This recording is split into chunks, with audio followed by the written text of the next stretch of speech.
Hello everyone, excel competition academy YouTube channel पर आपका स्वागत है। इस वीडियो में हम लोग 70 बीपीएससी का जो री एग्ज़ाम हुआ था 2025 में उसका कंप्लीट सलूशन देखेंगे।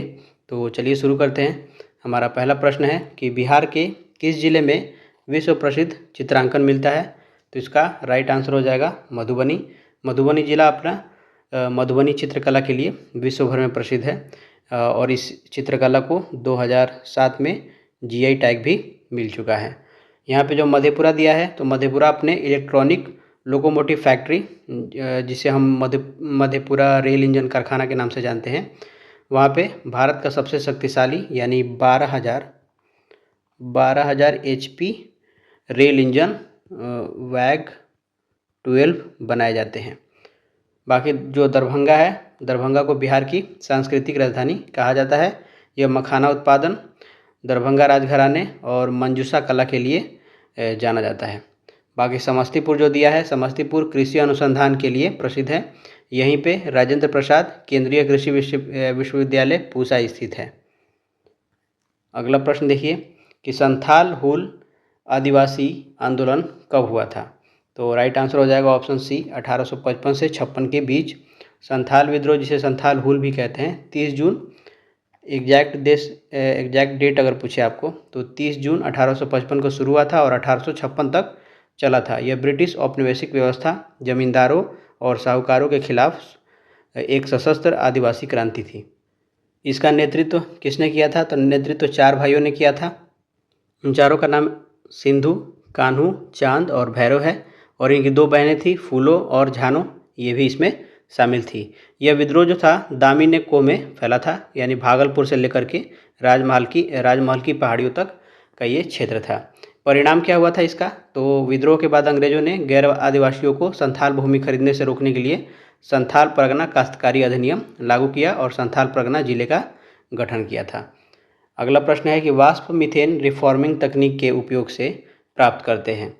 तो राइट आंसर क्या होगा, ऑप्शन बी, ग्रे हाइड्रोजन।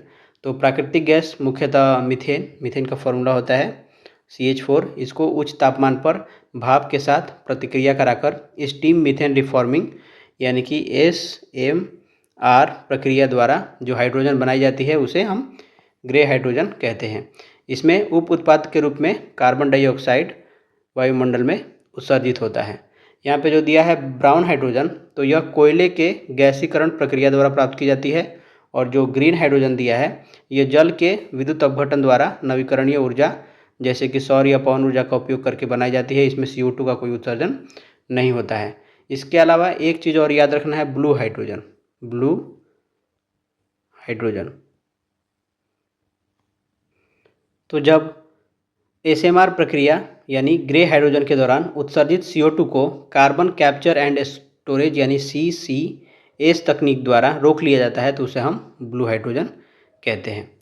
अगला प्रश्न है, कुल जमा का अनुपात जो एक वाणिज्यिक बैंक को भारतीय रिजर्व बैंक के पास रखना चाहिए उसे क्या कहा जाता है। तो उसे बोलते हैं नगद आरक्षित अनुपात, इंग्लिश में कैश रिजर्व रेशियो CRR बोलते हैं। तो वाणिज्यिक बैंकों की शुद्ध मांग और समय देयता का वह न्यूनतम प्रतिशत जो बैंकों को नगद के रूप में भारतीय रिजर्व बैंक के पास अनिवार्य रूप से रखना होता है उसको हम CRR यानी नगद आरक्षित अनुपात बोलते हैं।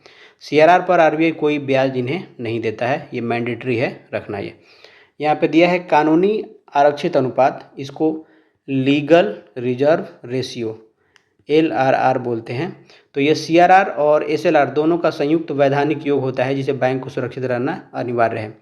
वैधानिक तरलता अनुपात यानी स्टैच्यूटोरी लिक्विडिटी रेशियो SLR, तो जमा का वह प्रतिशत जिससे बैंकों को स्वयं के पास नकद, सोने या स्वीकृत सरकारी प्रतिभूतियों के रूप में रखना होता है उसे हम बोलते हैं SLR। बाकी जो जमा अनुपात है इसका कोई मानक मौद्रिक नीति उपकरण से कोई संबंध नहीं है इसका।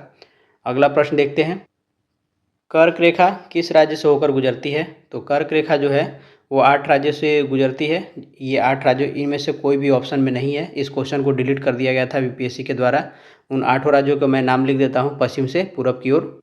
तो पहला है गुजरात, उसके बाद राजस्थान, मध्य प्रदेश, छत्तीसगढ़, झारखंड, पश्चिम बंगाल, त्रिपुरा और मिजोरम। इन 8 राज्यों से गुजरती है। और झारखंड की जो राजधानी है रांची, ये कर्क रेखा के सबसे समीप स्थित प्रमुख शहर है। ये क्वेश्चन एक बार पूछा जा चुका है। और एक माही नदी से संबंधित प्रश्न पूछा जाता है कि माही नदी भारत की एकमात्र ऐसी नदी है जो कर्क रेखा को 2 बार काटती है। तो बिहार, उड़ीसा, उत्तर प्रदेश हमारे इसमें नहीं है, तो राइट आंसर हो जाना चाहिए इनमें से कोई नहीं। अगला प्रश्न है कि निम्न में से वो कौन सा विषय है जिसके संवैधानिक संशोधन हेतु आधे से अधिक राज्यों की व्यवस्थापिका द्वारा अनुमोदन किया जाना अनिवार्य है, तभी यह संशोधन संभव होगा।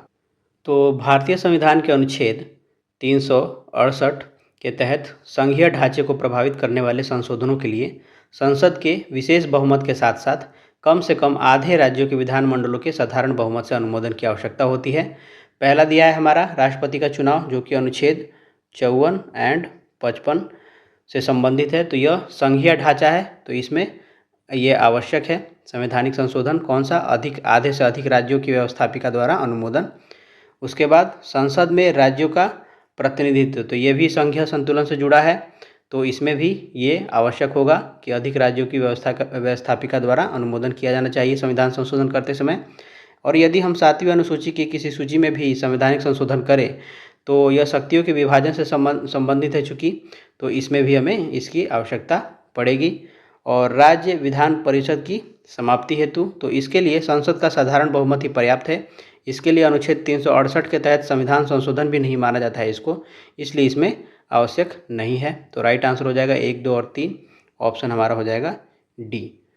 अगला प्रश्न है कि 3 धातुओं ए, बी, एम, सी का मानक इलेक्ट्रोड विभव क्रमशः 0.5, -3 वोल्ट और -1.2 वोल्ट है। तो इन धातुओं की अपचयन शक्ति क्या होगी? तो देखिए कंसेप्ट जो है वो ये है कि जिस धातु का जो मानक अपचयन विभव जितना अधिक ऋणात्मक होता है वह उतनी ही आसानी से इलेक्ट्रॉन त्यागती है, इसलिए वह उतनी ही प्रबल अपचायक होती है, उसकी अपचयन शक्ति जो है अधिक होती है। तो हमें ए क्या दिया है? ए दिया है 0.5 वोल्ट, ये धनात्मक है, तो सबसे कमज़ोर अपचायक है ये, यानी सबसे लास्ट में ये आएगा। उसके बाद बी हमें कितना दिया है? -3 वोल्ट, तो ये सबसे अधिक ऋणात्मक है, तो सबसे अधिक शक्तिशाली ये अपचायक होगा, यानी बी आएगा यहाँ पे। और इसके बीच में आ जाएगा सी जो है -1.2 वोल्ट जो है ये 3 से कम ऋणात्मक है, मध्यम ऋणात्मक बोल सकते हैं इसलिए। तो हमारा जो क्रम बनेगा BCA का बनेगा, राइट आंसर हो जाएगा ऑप्शन बी। बस इसमें एक ही कंसेप्ट याद रखना है कि जिस धातु का मानक अपचयन विभव यानी स्टैंडर्ड रिडक्शन पोटेंशियल जितना अधिक ऋणात्मक होता है वह उतनी ही आसानी से इलेक्ट्रॉन त्यागती है, इसलिए वह उतनी ही प्रबल अपचायक बनती है। अगला प्रश्न है कि 2 और 3 बजे के बीच किस समय एक घड़ी की सुइयाँ साथ होंगी? तो आपने एक फॉर्मूला पढ़ा होगा कि जब 2 सुइयों के बीच का हमें कोण निकालना होता है तो थीटा बराबर फॉर्मूला होता है 30H - 11/2m, ये मॉड में होता है, ठीक है। तो हमें थीटा का मान क्या करना है? 0 डिग्री करना है, तभी तो सब दोनों सुइयाँ जो हैं एक साथ होंगी जब दोनों सुई घड़ी में, तो थीटा इनके बीच का जो कोण होगा वो क्या हो जाएगा? 0 डिग्री हो जाएगा। तो यहाँ तो हमें मिल गया ये 0। अब 30H में आवर जो है हमें आरंभिक घंटे को लेना है, 2 घंटे को, तो 30 × 2 - 11/2m हमें निकालना है। तो ये कितना हो जाएगा? 60 बराबर 11/2m, तो m बराबर हो जाएगा 60 दूनी 120/11, 11 दहा में 110, 10 20 यानी कि 10.10/11 मिनट। कितने बज के मिनट? तो हमने एच का मान लिया था 2, तो 2 बज करके 10.10/11 मिनट, राइट आंसर हो जाएगा ऑप्शन डी। क्वेश्चन है कि जिल्लीलाह शब्द का प्रयोग सबसे पहले किसके द्वारा किया गया था? तो राइट आंसर हो जाएगा ऑप्शन सी, बलबन। तो दिल्ली सल्तनत के गुलाम वंश के शासक गियासुद्दीन बलबन ने राजत्व का सिद्धांत प्रतिपादित किया था और उसने स्वयं को जिल्ले इलाही यानी कि ईश्वर की छाया और नियाबते खुदाई यानी ईश्वर का प्रतिनिधि घोषित किया ताकि राजा की प्रतिष्ठा स्थापित की जा सके। यहाँ पे दूसरा दिया है कि अलाउद्दीन खिलजी के बारे में कि तो इसने सिकंदर ईसानी की उपाधि धारण की थी, सिकंदर ईसानी। और अकबर ने दीन इलाही और सुलह कुल्ह की नीति चलाई थी, इसके बारे में याद रखना है। और इल्तुतमिश के बारे में याद रखना है कि इसने एकता प्रणाली और तुर्कान-ए-चिहलगानी की स्थापना की थी। अगला प्रश्न है 2023 में 200 अरब अमेरिकी डॉलर का बाजार पूंजीकरण पार करने वाली पहली भारतीय कंपनी कौन सी बनी है? तो ये है रिलायंस इंडस्ट्रीज। राइट आंसर हो जाएगा ऑप्शन डी। नेक्स्ट क्वेश्चन है कि poverty and un British rule in India पुस्तक 1901 में किसके द्वारा प्रकाशित की गई थी?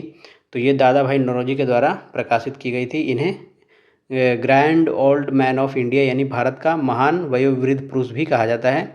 इन्होंने अपनी प्रसिद्ध पुस्तक poverty and un British rule in India में धन के निष्कासन का सिद्धांत दिया था, जिसमें बताया था कि अंग्रेज कैसे भारत की संपत्ति ब्रिटेन ले जा रहे हैं।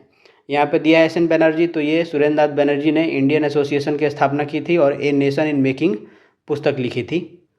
और जो आर सी दत्त हैं, इनका पूरा नाम है रोमेश चंद्र दत्त, इन्होंने इकोनॉमिक हिस्ट्री ऑफ इंडिया पुस्तक लिखी थी। अगला प्रश्न है कि सिरके में खट्टे स्वाद का कारक क्या है? तो राइट आंसर हो जाएगा ऑप्शन डी, इनमें से कोई नहीं। क्यों? क्योंकि सिरके में खट्टा स्वाद एसिटिक अम्ल के कारण आता है। एसिटिक अम्ल का जो फॉर्मूला होता है CH3COOH और ये 4 से 8% के बीच जल में घुला हुआ होता है। बाकी यहाँ पे जो टार्टरिक एसिड दिया है यह इमली, अंगूर और कच्चे आम में पाया जाता है।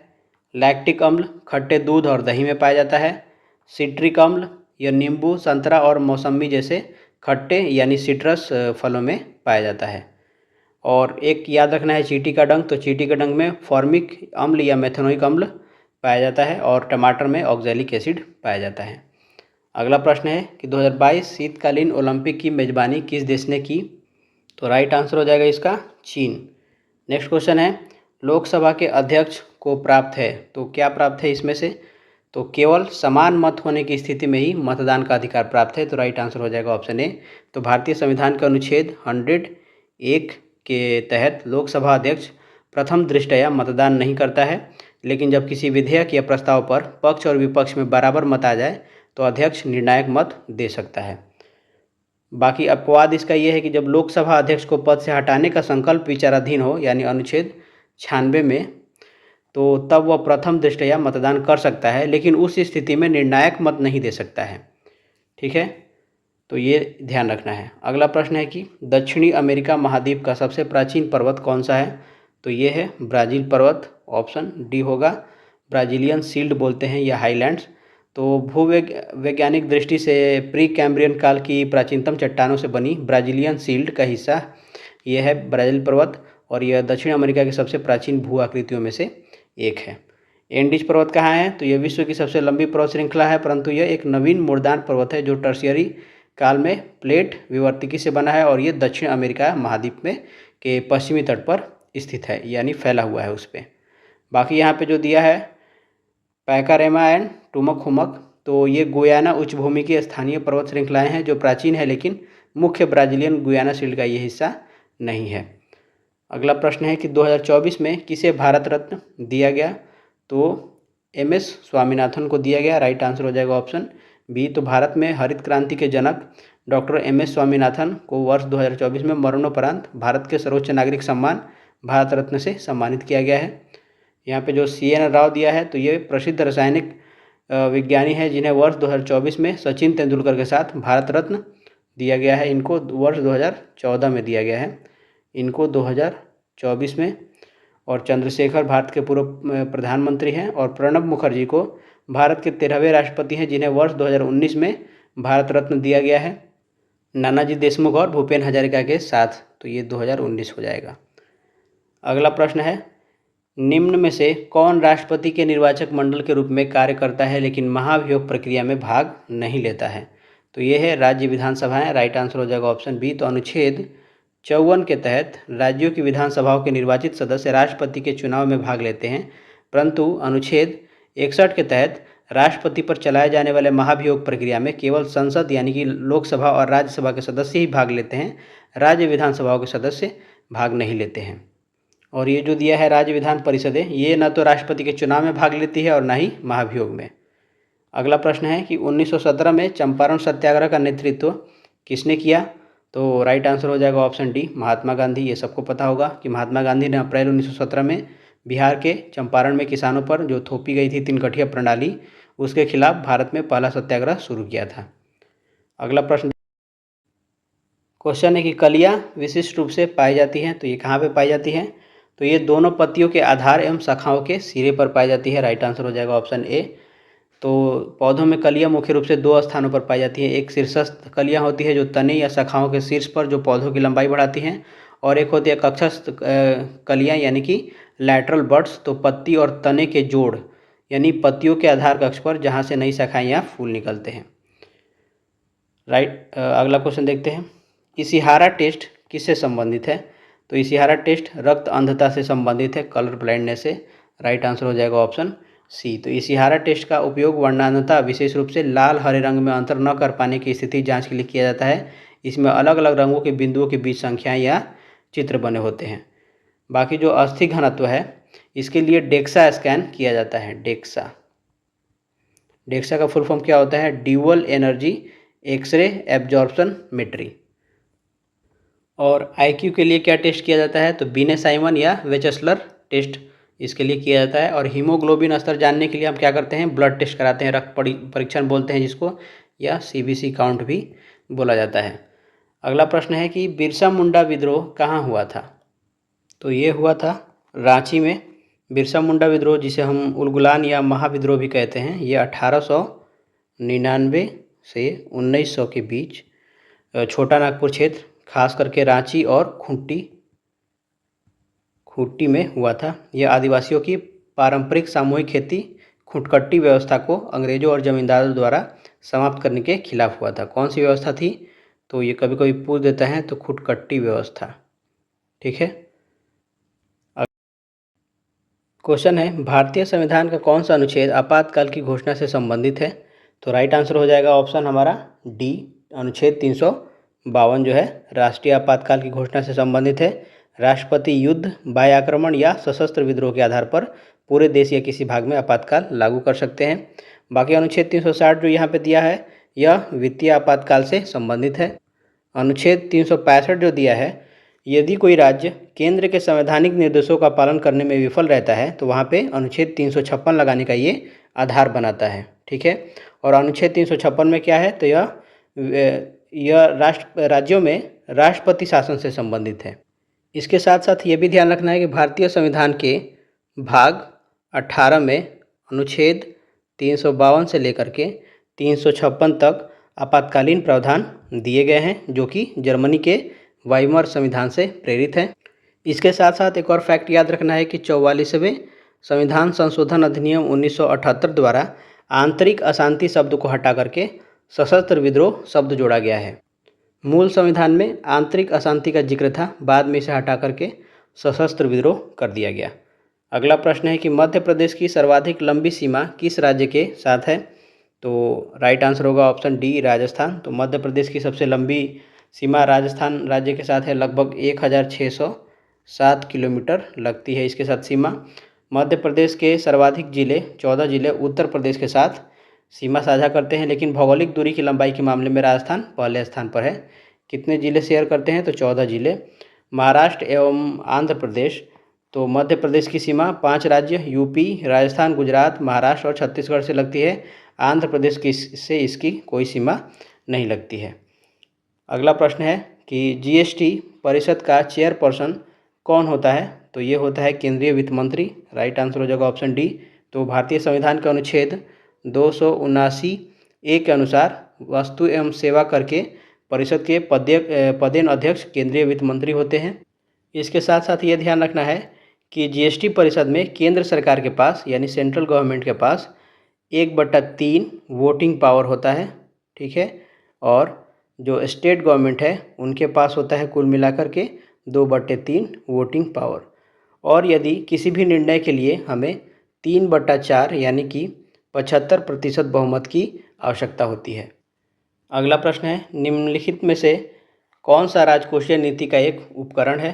तो राइट आंसर हो जाएगा ऑप्शन ए, कर, जिसको टैक्सेशन बोलते हैं इंग्लिश में।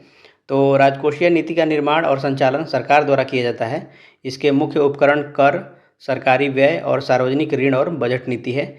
यहाँ पे जो नगद आरक्षित अनुपात दिया है CRR, साख सीमा जिसको बोलते हैं क्रेडिट सेलिंग, और बैंक रेट यानी बैंक दर, ये तीनों मौद्रिक नीति के उपकरण हैं जिनका नियंत्रण देश के केंद्रीय बैंक यानी RBI द्वारा किया जाता है। ये किससे संबंधित है? तो ये मौद्रिक नीति से संबंधित है। मौद्रिक नीति यानी कि मॉनेटरी पॉलिसी से ये संबंधित है। हमें राजकोषीय नीति पूछ रहा है तो हमारा राइट आंसर हो जाएगा ऑप्शन ए कर।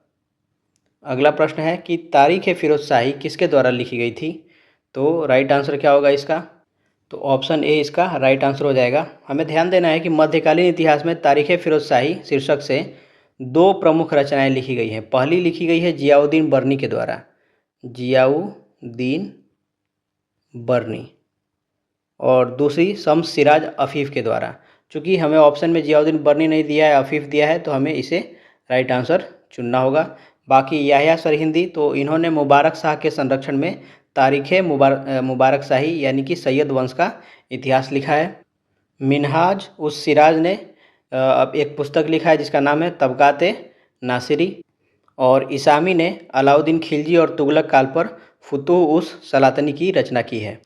फुतूह उस सलातीन होगा, ठीक है। अगला प्रश्न देखिए, 2023 के विश्व आर्थिक मंच की बैठक की मेज़बानी किस देश ने की? तो राइट आंसर हो जाएगा ऑप्शन डी, स्विट्ज़रलैंड। अगला क्वेश्चन है कि 1939 में जब सुभाष चंद्र बोस ने इस्तीफा दिया तब भारतीय राष्ट्रीय कांग्रेस के अध्यक्ष कौन बने? तो राइट आंसर इसका हो जाएगा option A, doctor Rajendra Prasad. तो 1939 के त्रिपुरी अधिवेशन में, 1939 के कौन सा अधिवेशन हुआ था? तो त्रिपुरी अधिवेशन में सुभाष चंद्र बोस ने गांधी जी द्वारा समर्थित प्रत्याशी पट्टाभी सीतारमैया को हरा करके अध्यक्ष पद जीता था, परंतु कार्यकारिणी समिति से मतभेदों के कारण बोस ने त्यागपत्र दे दिया, जिसके बाद राजेंद्र प्रसाद को शेष अवधि के लिए कांग्रेस का अध्यक्ष बनाया गया था। अबुल कलाम आज़ाद जो है ये 1940 से 46 तक कांग्रेस के अध्यक्ष रहे थे, सबसे लंबी अवधि तक 1940 से लेकर के 1946। और जवाहरलाल नेहरू, तो इन्होंने 1929 लाहौर, फिर 1936 लखनऊ और 1937 फैजपुर, इन 3 अधिवेशनों की अध्यक्षता की थी। 1929 लाहौर, 1936 लखनऊ और 1937 फैजपुर। अगला क्वेश्चन है कि एक संधारित्र का प्रतिघात होता है, तो धारितीय प्रतिघात का जो गणितीय सूत्र होता है वो होता है XC = 1/2πfc, ठीक है। तो यहाँ पे F क्या है? F फ्रीक्वेंसी है हमारा, तो XC जो होगा वो व्युत्क्रमानुपाती होगा किसके? F के, यानी प्रतिघात आवृत्ति के व्युत्क्रमानुपाती होता है। तो यहाँ पे जो ऑप्शन हो जाएगा हमारा राइट आंसर हो जाएगा ऑप्शन सी, आवृत्ति के व्युत्क्रमानुपाती। अगला प्रश्न देखिए, 2023 में COP28 जलवायु शिखर सम्मेलन में मेज़बानी किस देश ने की? तो राइट आंसर हो जाएगा ऑप्शन डी, संयुक्त अरब अमीरात ने की।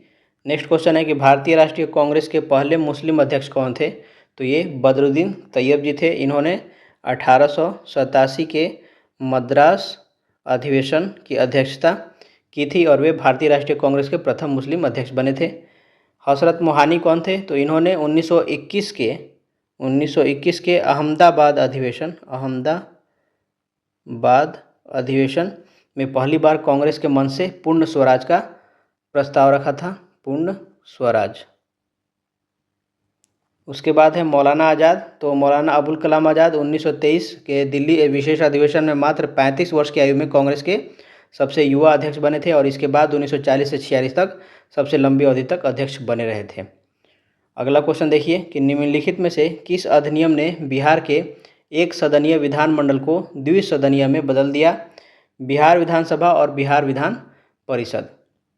राइट आंसर हो जाएगा ऑप्शन सी, भारत सरकार अधिनियम 1935। तो इस अधिनियम के तहत प्रांतीय स्वायत्तता लागू की गई और 6 राज्यों जिसमें बिहार, बंगाल, बॉम्बे, मद्रास, संयुक्त प्रांत मतलब यूपी और उसके आसपास का जो राज्य है, और असम, इन 6 राज्यों में द्विसदनीय विधायिका का गठन किया गया और इसी के तहत 1937 में बिहार विधान परिषद और विधानसभा अस्तित्व में आई।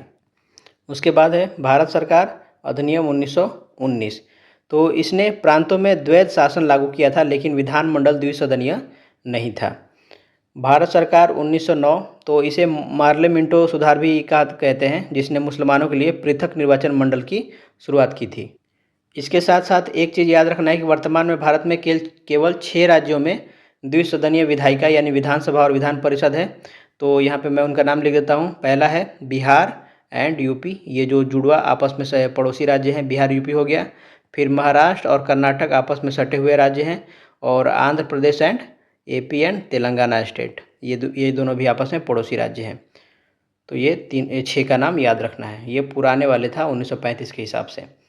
अगला प्रश्न है कि छोटा नागपुर पठार पर कर्क रेखा को कौन सा नदी युग्म 2 बार काटता है? तो ये है सुवर्ण रेखा, दामोदर नदी। तो छोटा नागपुर पठार क्षेत्र में अपनी घुमावदार धारा और अपवाह तंत्र के कारण सुवर्ण रेखा और दामोदर नदियाँ कर्क रेखा को भिन्न भिन्न स्थानों पर काटती है। बाकी जो उत्तरी कोयल है और दक्षिणी कोयल नदियाँ मुख्यतः उत्तर और दक्षिण की ओर प्रवाहित होती है, और इनका कर्क रेखा को इस रूप में 2 बार काटने का कोई रिकॉर्ड नहीं है। अगला क्वेश्चन देखते हैं कि 2019-20 में बिहार के जीएसडीपी में किसका 60.2% हिस्सा था? तो राइट आंसर हो जाएगा ऑप्शन ए, सेवा क्षेत्र। जब भी जीएसडीपी 60 से ज़्यादा हो तो हमेशा सेवा क्षेत्र में ही वो आएगा। अगला प्रश्न है, एक पेड़ के तने में मृदा सतह से 1 मीटर दूरी पर एक कांटी ठोकी जाती है, 2 वर्ष बाद वह कांटी कहाँ मिलेगी हमें? तो राइट आंसर हो जाएगा ऑप्शन ए, उसी जगह पर रहेगी। पौधों की लंबाई में वृद्धि शीर्षस्थ विभाजोत्तक ऊतक के कारण तने के सबसे ऊपरी सिरे पर होती है। तने का निचला भाग केवल मोटाई में बढ़ता है, इसलिए मृदा सतह से 1 मीटर की ऊंचाई पर ठोकी गई कांटी की ऊंचाई में कोई परिवर्तन नहीं होगी, वह उसी जगह पर रहेगी। अगला क्वेश्चन है कि यदि त्रिभुज पुरुषों को दर्शाता है, आयत व्यवसायी को दर्शाता है और वृत्त जो है करोड़पति को दर्शाता है, तो कौन सा अंक उन पुरुषों को दर्शाता है जो कि व्यवसायी और करोड़पति है? तो व्यवसायी कौन है? आयत है, ये हमारा हो गया। और करोड़पति कौन है? तो वृत्त है ये। तो आयत और वृत्त का कटान बिंदु मतलब कॉमन एरिया कौन सा है? तो हमारा 8 है। अब इसके बाद ये देखना है कि ये बोल रहा है उन पुरुषों को दर्शाता है, तो पुरुष वाला तो इसमें कॉमन नहीं आ रहा है, पुरुष यहाँ पे है, ये ट्रायंगल वाला पुरुष भी है, वृत्त में भी है और आयत में भी है, यानी कि वैसे पुरुष जो व्यवसायी है और करोड़पति है। तो हमारा राइट आंसर हो जाएगा ऑप्शन सी 10। अगला प्रश्न है कि बिहार के किस जिले में मक्का का उत्पादन सर्वाधिक होता है? चूँकि प्रश्न जो है वो 2023 के आधार पर तैयार किया गया था, तो इसका राइट आंसर हो जाएगा ऑप्शन ए मुजफ्फरपुर। और यदि वर्तमान संदर्भ में देखें तो कटिहार, खगड़िया और बेगूसराय जिलों में सबसे ज़्यादा मक्के का उत्पादन होता है। अगला प्रश्न है कि व्यक्ति जो भारत का राष्ट्रपति, अमेरिका, चीन, टर्की और थाईलैंड के राजदूत रहने के साथ साथ जवाहरलाल यूनिवर्सिटी के कुलपति रह चुके हैं, वो कौन है? तो वो थे KR नारायण, ऑप्शन हो जाएगा सी। तो कोचरेली रमन नारायण ये भारत के 10वें राष्ट्रपति थे, 10वें राष्ट्रपति, और ये 1997 से 2002 तक थे। और ये भारत के पहले दलित राष्ट्रपति भी थे, ये भी याद रख लेना है, दलित राष्ट्रपति थे।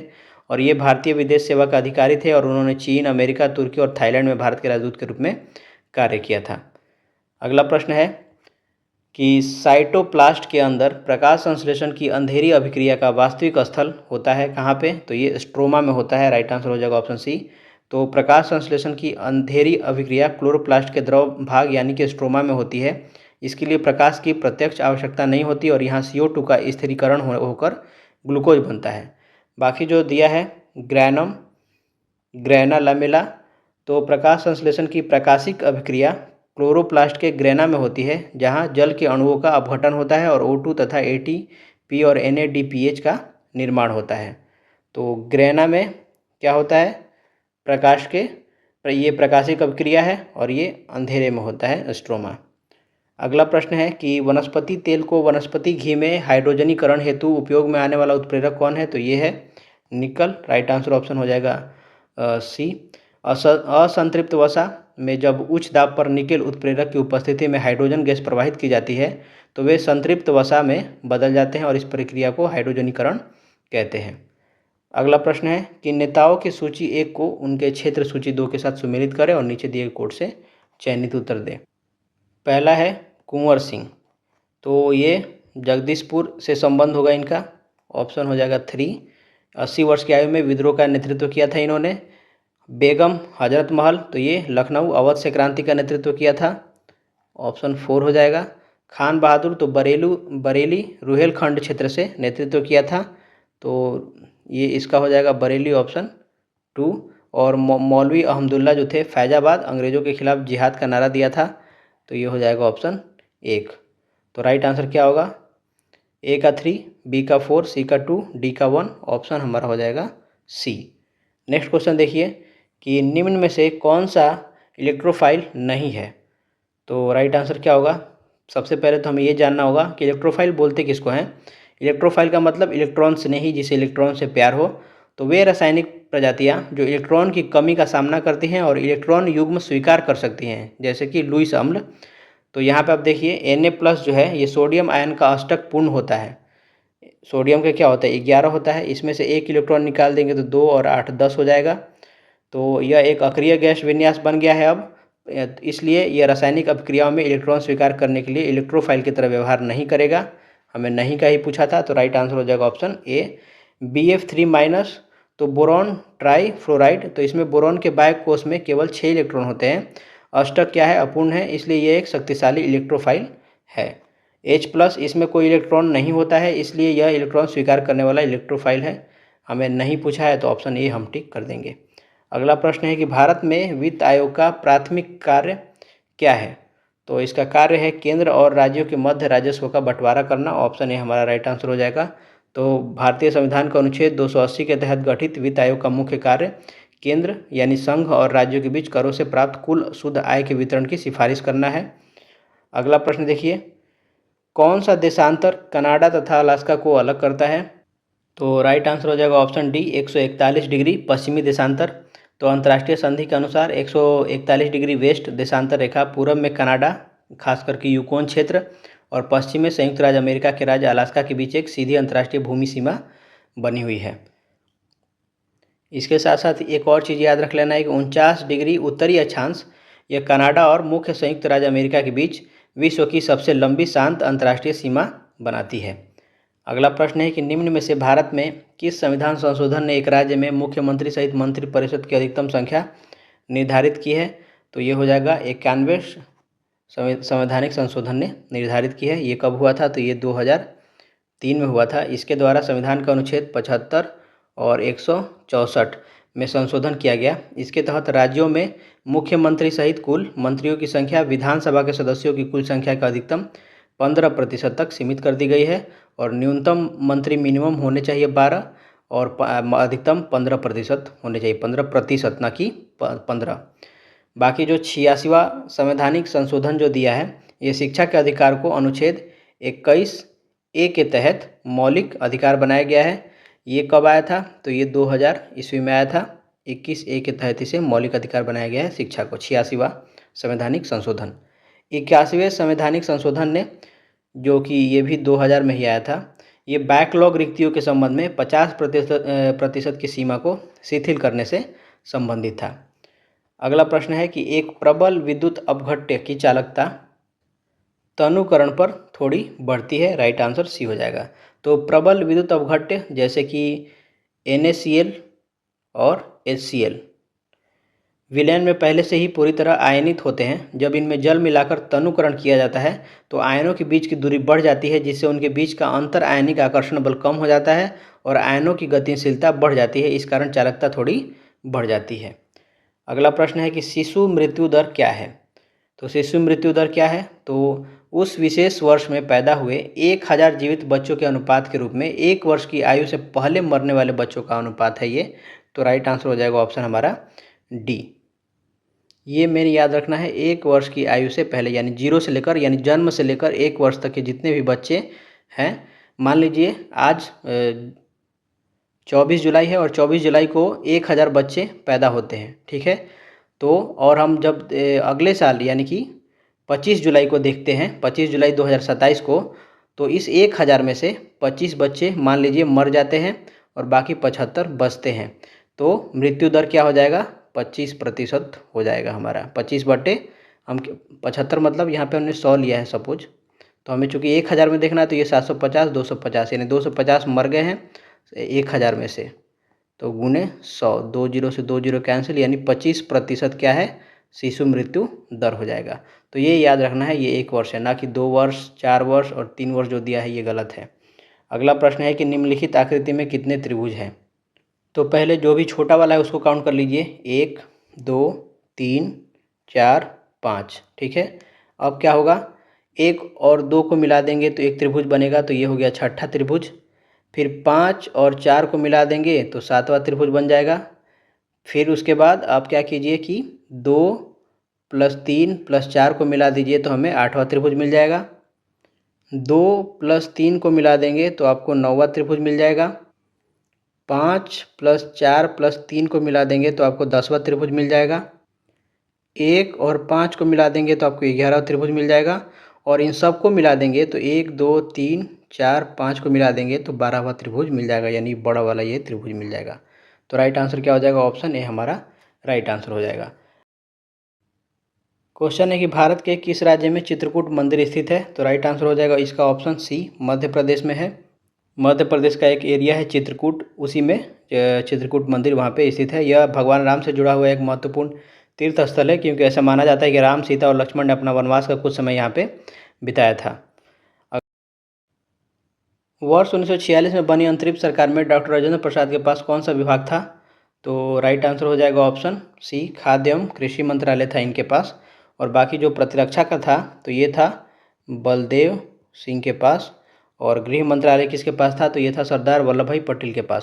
इसके साथ साथ आपको याद रखना है कि वित्त मंत्रालय किसे दिया गया था, श्रम मंत्रालय किसे दिया गया था, और उद्योग एवं नागरिक आपूर्ति मंत्रालय, विदेश मामले एवं राष्ट्रमंडल के मंत्रालय किसके पास थे? मैं यहाँ पे लिख देता हूँ।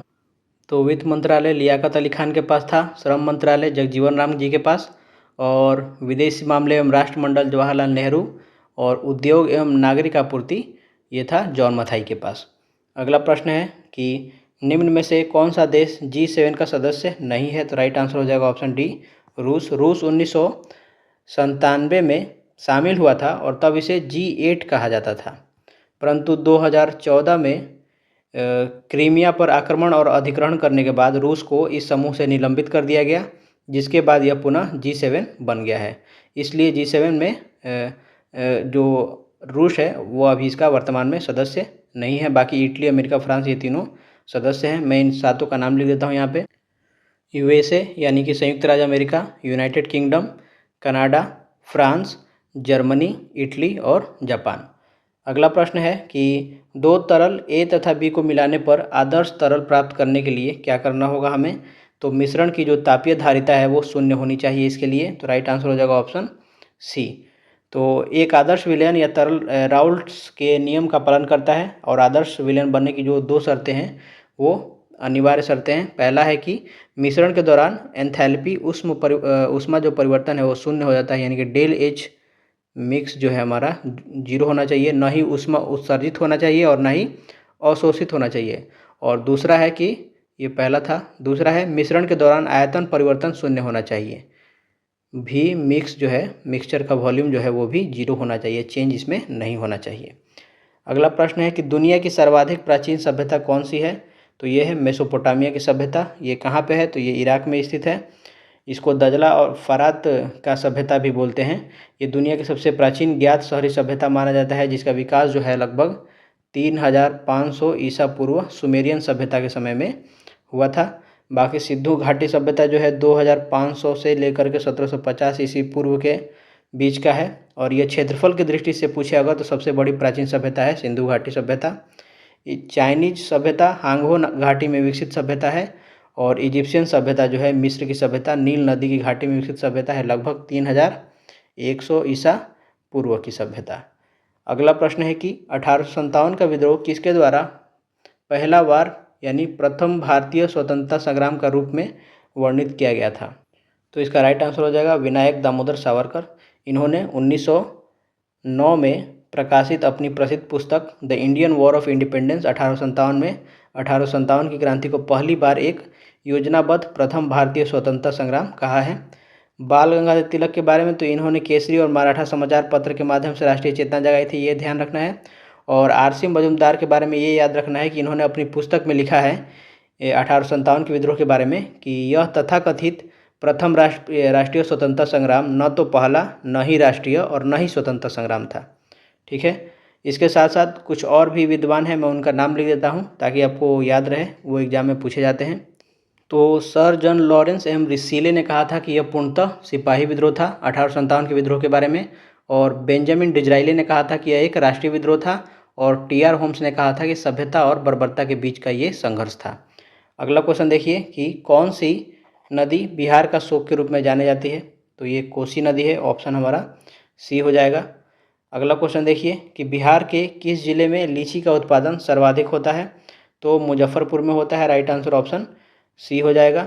मुजफ्फरपुर जिला भारत में शाही लीची के उत्पादन के लिए विश्व प्रसिद्ध है और भारत के कुल लीची का उत्पादन का एक बड़ा हिस्सा अकेले मुजफ्फरपुर और उसके आसपास के जिलों से आता है। मुजफ्फरपुर की शाही लीची को जीआई टैग प्रदान कर दिया गया है और मुजफ्फरपुर में ही राष्ट्रीय लीची अनुसंधान केंद्र भी स्थित है। अगला प्रश्न, निम्न में से कौन यूरोप का खेल का मैदान कहलाता है, तो राइट आंसर इसका हो जाएगा ऑप्शन बी, स्विट्ज़रलैंड। तो स्विट्ज़रलैंड को यूरोप का खेल का मैदान कहा जाता है। यह नाम इसे प्रसिद्ध लेखक अल्फोंस डोडेट और जॉन रस्किन की कृति द प्लेग्राउंड ऑफ यूरोप के कारण मिला, क्योंकि इसकी सुंदरता, आल्प्स पर्वत श्रृंखलाएं, साहसिक खेलों, पर्यटन और शीतकालीन खेलों का ये प्रमुख पर्यटन केंद्र रहा है। अगला क्वेश्चन देखिए कि कलकत्ता में फोर्ट विलियम कॉलेज की स्थापना कब हुई थी, तो 1800 ईस्वी में हुई थी और सिविल सेवकों को भारतीय भाषाओं में प्रशिक्षित करने हेतु की गई थी। अगला क्वेश्चन देखिए कि मौर्य साम्राज्य के संस्थापक कौन थे, तो ये थे चंद्रगुप्त मौर्य, ये तो सबको पता होगा। बिंदुसार कौन थे, तो चंद्रगुप्त मौर्य का ये पुत्र थे और मौर्य साम्राज्य का दूसरा महान शासक, इन्हें अमित्रघात भी कहा जाता है। बृहद्रथ कौन थे, तो मौर्य साम्राज्य का ये अंतिम शासक थे जिसकी हत्या उसके सेनापति पुष्यमित्र शुंग ने करके शुंग वंश की स्थापना की थी। अशोक कौन थे, तो अशोक बिंदुसार के पुत्र और मौर्य वंश का सबसे महान सम्राट थे जिन्होंने कलिंग युद्ध के बाद बौद्ध धर्म अपनाया था। अगला क्वेश्चन है कि यकृत में भंडारित होते हैं, क्या भंडारित होते हैं, तो इसका राइट आंसर हो जाएगा A, B, C, M, D vitamin, option A. तो यकृत मानव शरीर का मुख्य अंग है जो वसा में घुलनशील विटामिन ए, डी, ई, के तथा जल में घुलनशील विटामिन B12 का दीर्घकाल तक भंडारण करता है। तो दिए गए विकल्प में हमारा ए राइट आंसर हो जाएगा, बाकी जो बी और सी विकल्प है ये अधूरे विकल्प हैं। अगला क्वेश्चन देखिए कि नीति आयोग के SDG इंडिया इंडेक्स 2023 में भारतीय राज्य ने शीर्ष स्थान प्राप्त किया है, तो किसने किया है, तो ये केरल ने किया है। केरल ने 79 के स्कोर के साथ लगातार चौथे संस्करण में पहला स्थान हासिल किया है और इसके साथ उत्तराखंड भी संयुक्त रूप से 79 अंक के साथ शीर्ष पर है। तमिलनाडु को 78 अंक मिले थे द्वितीय स्थान पर। महाराष्ट्र भी इसमें बेहतर प्रदर्शन करने वाले राज्यों की श्रेणी में शामिल है। अगला प्रश्न है कि भारतीय संविधान की निम्न में से किस अनुसूची में दल विरोधी अधिनियम के प्रावधान रखे गए हैं, तो 10वीं अनुसूची में रखे गए हैं, ऑप्शन डी हमारा राइट आंसर हो जाएगा। तो संविधान की 10वीं अनुसूची में दल विरोधी कानून के प्रावधान है, इसे 52वां संविधान संशोधन अधिनियम 1985 के द्वारा जोड़ा गया था। 5वीं अनुसूची में क्या है, तो अनुसूचित क्षेत्रों और अनुसूचित जनजातियों के प्रशासन और नियंत्रण से संबंधित है ये। द्वितीय अनुसूची में क्या है, तो राष्ट्रपति, राज्यपाल, अध्यक्ष, न्यायाधीश इत्यादि लोगों के वेतन, भत्ते और विशेषाधिकारों से ये संबंधित सूची है। 8वीं अनुसूची आपको पता ही होगा, संविधान द्वारा मान्यता प्राप्त 22 भाषाओं की सूची से ये संबंधित है। और एक और चीज़ याद रखना है 10वीं अनुसूची से संबंधित जो दल बदल से रिलेटेड है, इसके लिए 91वें संविधान संशोधन अधिनियम 2003 हुआ था, जिसके तहत प्रावधान किया गया कि यदि किसी दल के कम से कम 2/3 सदस्य किसी अन्य दल में विलय करते हैं तो उन पर दल बदल लागू नहीं होगा। अगला प्रश्न है कि एशिया माइनर के भूमध्य सागरीय तट पर स्थित पर्वत श्रेणी कौन सी है, तो ये है टॉरस माउंटेन्स, ऑप्शन हो जाएगा हमारा सी। ये पर्वत श्रेणी तुर्की के दक्षिणी भाग में भूमध्य सागर के समानांतर और दक्षिणी तटीय क्षेत्र में फैली हुई है। बाकी यहाँ पे जो पॉन्टिक दिया हुआ है, यह पर्वत श्रेणी भी तुर्की में है, परंतु यह उत्तर में काला सागर के तट के साथ फैली हुई है।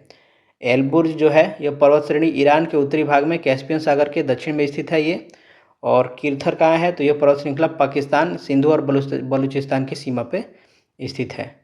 अगला क्वेश्चन है कि किस वायसराय ने भारत में औपनिवेशिक आर्थिक संरचना का विकेंद्रीकरण किया था, तो विकेंद्रीकरण किसने किया था भाई, तो लॉर्ड मेयो ने किया था, राइट आंसर ऑप्शन ए हो जाएगा। तो वर्ष 1870 में लॉर्ड मेयो ने प्रांतीय सरकारों को कुछ मदों जैसे कि सड़क, शिक्षा, स्वास्थ्य इत्यादि पर व्यय करने और प्रांतीय राजस्व जुटाने का अधिकार देकर के वित्तीय विकेंद्रीकरण की शुरुआत की थी। लॉर्ड रिपन को भारत में स्थानीय स्वशासन का जनक माना जाता है और लॉर्ड कर्जन जो है 1905 में बंगाल विभाजन और विश्वविद्यालय अधिनियम के लिए इसे जाना जाता है। लॉर्ड मेयो से रिलेटेड एक और फैक्ट याद रखना है कि भारत में पहली गैर समकालिक जनगणना 1872 में लॉर्ड मेयो के काल में ही ये शुरू की गई थी और इसके साथ एक और लॉर्ड मेयो का याद रखना है, ये सिजिल के भी एग्जाम में पूछा गया था कि लॉर्ड मेयो एकमात्र ऐसे वायसराय थे जिनकी भारत में हत्या कर दी गई थी। कहाँ पे? तो पोर्ट ब्लेयर में, अंडमान में शेर अली फरीद द्वारा की गई थी। अगला क्वेश्चन देखते हैं। 1 जनवरी 2008 को मंगलवार है, 1 जनवरी 2009 को सप्ताह का कौन सा दिन होगा? तो 2008 में यदि आप 4 से भाग देंगे तो ये पूरा पूरा कट जाएगा, यानी कि ये क्या है? एक लीप ईयर है, लीप वर्ष है। और लीप वर्ष है तो फरवरी में कितना दिन होगा? फरवरी में होगा इसमें 29 दिन। तो देखिए, अगर लीप ईयर नहीं होता तो 1 जनवरी से अगले साल का 1 जनवरी में 1 दिन का अंतर आता है, ठीक है, 1 दिन आगे बढ़ जाता है। चूँकि ये लीप ईयर है तो फरवरी में भी 1 दिन बढ़ गया, तो टोटल विषम दिन अगर आपसे पूछे ऑड डेज कितना हो गया विषम दिनों की संख्या, तो ये हो जाएगा 2 दिन, ठीक है। और 2 दिन का मतलब ये है कि यदि 1 जनवरी को मंगलवार है तो इसके बाद आएगा बुधवार और बुधवार के बाद आएगा गुरुवार। तो राइट आंसर हो जाएगा ऑप्शन ए, गुरुवार। अगला प्रश्न है कि उत्तर पूर्वी भारत का स्कॉटलैंड कौन सा है? तो इसका राइट आंसर क्या होगा? मेघालय के राजधानी शिलोंग और उसके आसपास की पहाड़ियों को यूरोपीय अंग्रेज द्वारा उनकी हरियाली, पहाड़ियों तथा सुहावने मौसम के कारण पूर्व का स्कॉटलैंड कहा गया है। अरुणाचल प्रदेश को उगते सूर्य की भूमि कहा जाता है। आसाम चाय उत्पादन और काजीरंगा राष्ट्रीय उद्यान के लिए प्रसिद्ध है। और नागालैंड को त्योहारों की भूमि के रूप में जाना जाता है, खास करके हॉर्नबिल महोत्सव के लिए। अगला प्रश्न है कि अप्रैल 2020 में बिहार शिक्षा विभाग ने डीडी बिहार के माध्यम से निम्नलिखित कार्यक्रम शुरू किया है। वो कार्यक्रम है कक्षा 9-10 के छात्रों के लिए ई सामरिक का प्रसारण। ऑप्शन बी हमारा राइट आंसर होगा। अगला क्वेश्चन है कि प्रसिद्ध पुस्तक गुलामगिरी के लेखक कौन है? तो ये हैं ज्योतिबा फुले। ऑप्शन ए हमारा राइट आंसर हो जाएगा। तो समाज सुधारक ज्योतिराव फुले ने 1873 में मराठी भाषा में प्रसिद्ध पुस्तक गुलामगिरी लिखी थी। उन्होंने यह पुस्तक अमेरिका के उन दासों को समर्पित की थी जिन्होंने दास प्रथा समाप्त करने के लिए संघर्ष किया था। और ज्योतिबा फुले ने ही 24 सितंबर 1873 को पुणे में सत्य शोधक समाज की स्थापना की थी। सत्य शोधक समाज। अगला प्रश्न है 2026 में आयोजित होने वाले 20वें एशियन खेलों की मेजबानी किस देश को मिली है? तो ये जापान को मिली है। राइट आंसर सी हो जाएगा। नेक्स्ट क्वेश्चन है कि चंद्रमा की सतह पर कोई वातावरण नहीं है क्योंकि गैस अणुओं का जो पलायन वेग है उनके वर्ग माध्य मूल्य से कम होता है, इसलिए राइट आंसर हो जाएगा ऑप्शन बी। तो चंद्रमा का द्रव्यमान और गुरुत्वाकर्षण बल बहुत कम है, जिसके कारण चंद्रमा पर जो पलायन वेग है वो है 2.38 किलोमीटर पर सेकेंड। ये बहुत ही कम होता है। और गैस के अणुओं की तापीय गति का जो वर्ग माध्य मूल्य है, जिसको हम VRMS बोलते हैं, रूट मीन स्क्वायर वेलोसिटी, इसका जो पलायन वेग से ये क्या हो जाता है, ये अधिक हो जाता है। 2.38 से ये अधिक हो जाता है, जिसकी वजह से सभी गैस पलायन कर गई हैं, भाग जाती हैं वहाँ से। तो राइट आंसर हो जाएगा हमारा बी। अगला प्रश्न है कि भारत के किस राज्य को खनिज लवणों का राज्य कहते हैं? तो झारखंड को कहते हैं। राइट आंसर ऑप्शन डी हो जाएगा। छोटा नागपुर पठार क्षेत्र में स्थित होने के कारण इसे भारत का रूर या खनिजों का प्रदेश कहा जाता है। अगला क्वेश्चन है कि ग्रे क्रांति किससे संबंधित है? तो ग्रे उर्वरक से संबंधित है। राइट आंसर ऑप्शन बी हो जाएगा। मत्स्य पालन किससे संबंधित है? तो ये नीली क्रांति से संबंधित है। तिलहन पूछे तो ये पीली क्रांति से संबंधित है। और यदि आलू पूछे तो यह गोल क्रांति से संबंधित है। अगला प्रश्न देखिए, कोशी मैदान की समुद्र तल से औसत ऊंचाई क्या है? तो ये है 30 मीटर। ये पहले भी पूछा जा चुका है। अगला क्वेश्चन है निम्नलिखित श्रृंखला में क्वेश्चन मार्क के स्थान पर क्या आएगा?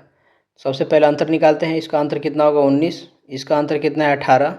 इसका अंतर है 16। इसका नहीं पता, इसका भी नहीं पता। इसमें -1 घटा है, इसमें -2 घटा है, तो इसमें कितना घटेगा? -3। और इसमें -4। तो 16 में -3 घटाएंगे तो क्या बचेगा? 13 आना चाहिए। और 13 में 4 घटाएंगे तो 9 आना चाहिए। तो 64 में जब 13 को घटाएंगे तो हमें मिलेगा क्या? 64 - 13, ये हो जाएगा 4 में से 3 गया 1, 6 में से गया 5, 51। और यदि 42 में हम 9 जोड़ देंगे तब भी यहाँ पे 51 आएगा। तो राइट आंसर हमारा क्या हो जाएगा? ऑप्शन सी हो जाएगा। अगला क्वेश्चन है कि भारत के किस शहर को यूनेस्को ने भारत का पहला साप्ताहिक शहर घोषित किया है? तो ये कोझिकोड केरल को घोषित किया है। राइट आंसर ऑप्शन बी हो जाएगा। अगला क्वेश्चन है कि मलेरिया के लिए कुनैन एक सामान्य दवा है, एक पौधे से प्राप्त होती है। यह दवा पौधे के किस भाग से प्राप्त होती है? तो ये तने की छाल से प्राप्त होती है। राइट आंसर ऑप्शन सी हो जाएगा। अगला क्वेश्चन है कि भारत में किस क्षेत्र को वैश्वीकरण से अधिक लाभ हुआ है? तो सेवा क्षेत्र को अधिक लाभ हुआ है। राइट आंसर ऑप्शन ए हो जाएगा। नेक्स्ट क्वेश्चन है कि हल्दी पौधे के किस भाग से हल्दी पाउडर प्राप्त होता है? तो इसके प्रकंद से प्राप्त होता है। चूँकि ऑप्शन प्रकंद इसमें नहीं दिया गया है तो राइट आंसर हमारा हो जाएगा डी प्रकंद। इसको इंग्लिश में राइजोम बोलते हैं, राइजोम। ठीक है, हल्दी पाउडर जो है पौधे के सुखाए गए प्रकंद से प्राप्त होता है, जो कि एक भूमिगत रूपांतरित तना है। चूँकि तना इसमें दिया नहीं है तो राइट आंसर हमारा हो जाएगा डी। अगला क्वेश्चन देखिए, पटना कॉलेज कब स्थापित हुआ था? तो पटना कॉलेज स्थापित हुआ था 1863 में। ऑप्शन बी हमारा राइट आंसर हो जाएगा। एग्जैक्ट डेट पूछे तो 9 जनवरी 1863 को स्थापित हुआ था। सॉरी 53 नहीं। नेक्स्ट क्वेश्चन है कि भौतिक रूप में किस प्रकार हाइड्रोजन को भंडारित किया जाता है? तो भौतिक रूप में इसको हाइड्रोजन गैस के संपीड़न से इसको भंडारित किया जाता है। राइट आंसर हो जाएगा हमारा सी। तो हाइड्रोजन को भौतिक रूप में भंडारित करने का प्राथमिक जो तरीका है उसे उच्च दबाव पर संपीड़ित करके संपीड़ित गैस के रूप में या बहुत कम तापमान पर द्रवित हाइड्रोजन के रूप में रखा जाता है। अगला क्वेश्चन है कि जब एक टेलीस्कोप के अभिदृश्यक लेंस का व्यास बढ़ता है तब टेलीस्कोप की विभेदन क्षमता के बारे में हमें बताना है कि क्या होगा? तो ये बढ़ती है। राइट आंसर हो जाएगा ऑप्शन सी। तो रिजॉल्विंग पावर जो होता है आरपी, ये होता है D/1.22 लैम्डा। तो टेलीस्कोप की विभेदन क्षमता का ये सूत्र है। अब पूछ क्या रहा है कि जब एक टेलीस्कोप की अभिदृश्यक लेंस का व्यास बढ़ता है यानी ये डायमीटर बढ़ता है तो रिजॉल्विंग पावर क्या होगा? रिजॉल्विंग पावर सीधा समानुपाती होगा डायमीटर के। तो व्यास बढ़ेगा तो ये भी बढ़ेगा। तो राइट आंसर ऑप्शन सी हो जाएगा। अगला क्वेश्चन है कि 2023 की जनगणना के अनुसार किस भारतीय राज्य में साक्षरता दर सबसे अधिक है? तो केरल में है। राइट आंसर ऑप्शन डी हो जाएगा। केरल में कितना है? 2011 जनगणना के हिसाब से 94% है। मिजोरम में कितना है? तो 91.33% है। गोवा में कितना है? तो 88.70% है। और हिमाचल प्रदेश में कितना है? तो 82.80% है। ठीक है, अगला क्वेश्चन है कि 100 डिग्री ताप पर वायु में जलने की तुलना में 100 डिग्री सेल्सियस पर स्थित वाष्प में जलना कैसा होगा? तो बी राइट आंसर हो जाएगा। ज़्यादा वाष्पीकरण की गुप्त ऊष्मा के कारण ज़्यादा खतरनाक है। तो 100 डिग्री सेल्सियस के उबलते जल या वायु की तुलना में 100 डिग्री सेल्सियस की भाप में वाष्पीकरण की गुप्त ऊष्मा अत्यधिक छिपी होती है। जल की जो गुप्त ऊष्मा होती है वो होती है 540 कैलोरी पर ग्राम, या इसको जूल में अगर लिखेंगे तो 2260 किलो जूल पर केजी। तो जब भाप त्वचा के संपर्क में आती है तो संघनित होकर एक अतिरिक्त ऊष्मा भी शरीर को स्थानांतरित कर देती है, जिससे अधिक गंभीर जलन होती है। अगला प्रश्न है, निम्नलिखित में से कौन सा प्राचीन भारत में बौद्ध शिक्षा प्रसिद्ध केंद्र नहीं था? तो राइट आंसर हो जाएगा ऑप्शन ए, नागपुर नहीं था। ठीक है, नालंदा जो है गुप्त काल में कुमारगुप्त प्रथम द्वारा स्थापित महायान बौद्ध शिक्षा का विश्व प्रसिद्ध केंद्र था। और विक्रमशिला जो है ये पाल वंश के शासक धर्मपाल द्वारा स्थापित था और यहाँ पे वज्रयान बौद्ध धर्म और तंत्र शिक्षा का प्रमुख केंद्र था। और जो वल्लभी था ये गुजरात में स्थित था, गुजरात के वल्लभी। और यह हीनयान बौद्ध धर्म की शिक्षा का प्रसिद्ध केंद्र था। क्वेश्चन है कि एक पंक्ति में 15 कुर्सियां हैं, पी का स्थान मध्य में है और दाईं ओर से गिनती करने पर क्यू 12वें स्थान पर है। पी और क्यू के बीच कितनी कुर्सियां हैं? तो पी कहाँ पे है? मध्य में है।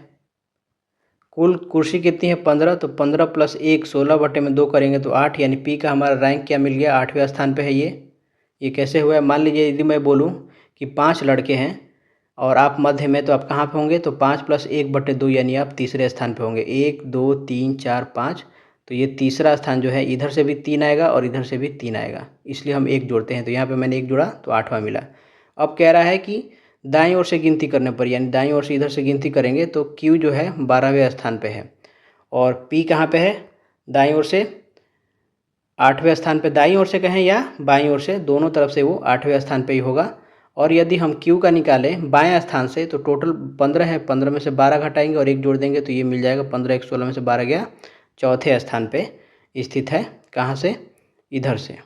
ठीक है, तो यदि आप इसे समझना है तो 1 2 3 4 5 6 7 8, तो 8वें पे यहाँ पे पी है और 1 2 3 4 यहाँ पे क्यू है। इनके बीच कुर्सी की संख्या कितनी हो जाएगी? 1 2 3, तो राइट आंसर हमारा कितना हो जाएगा, ऑप्शन सी हो जाएगा।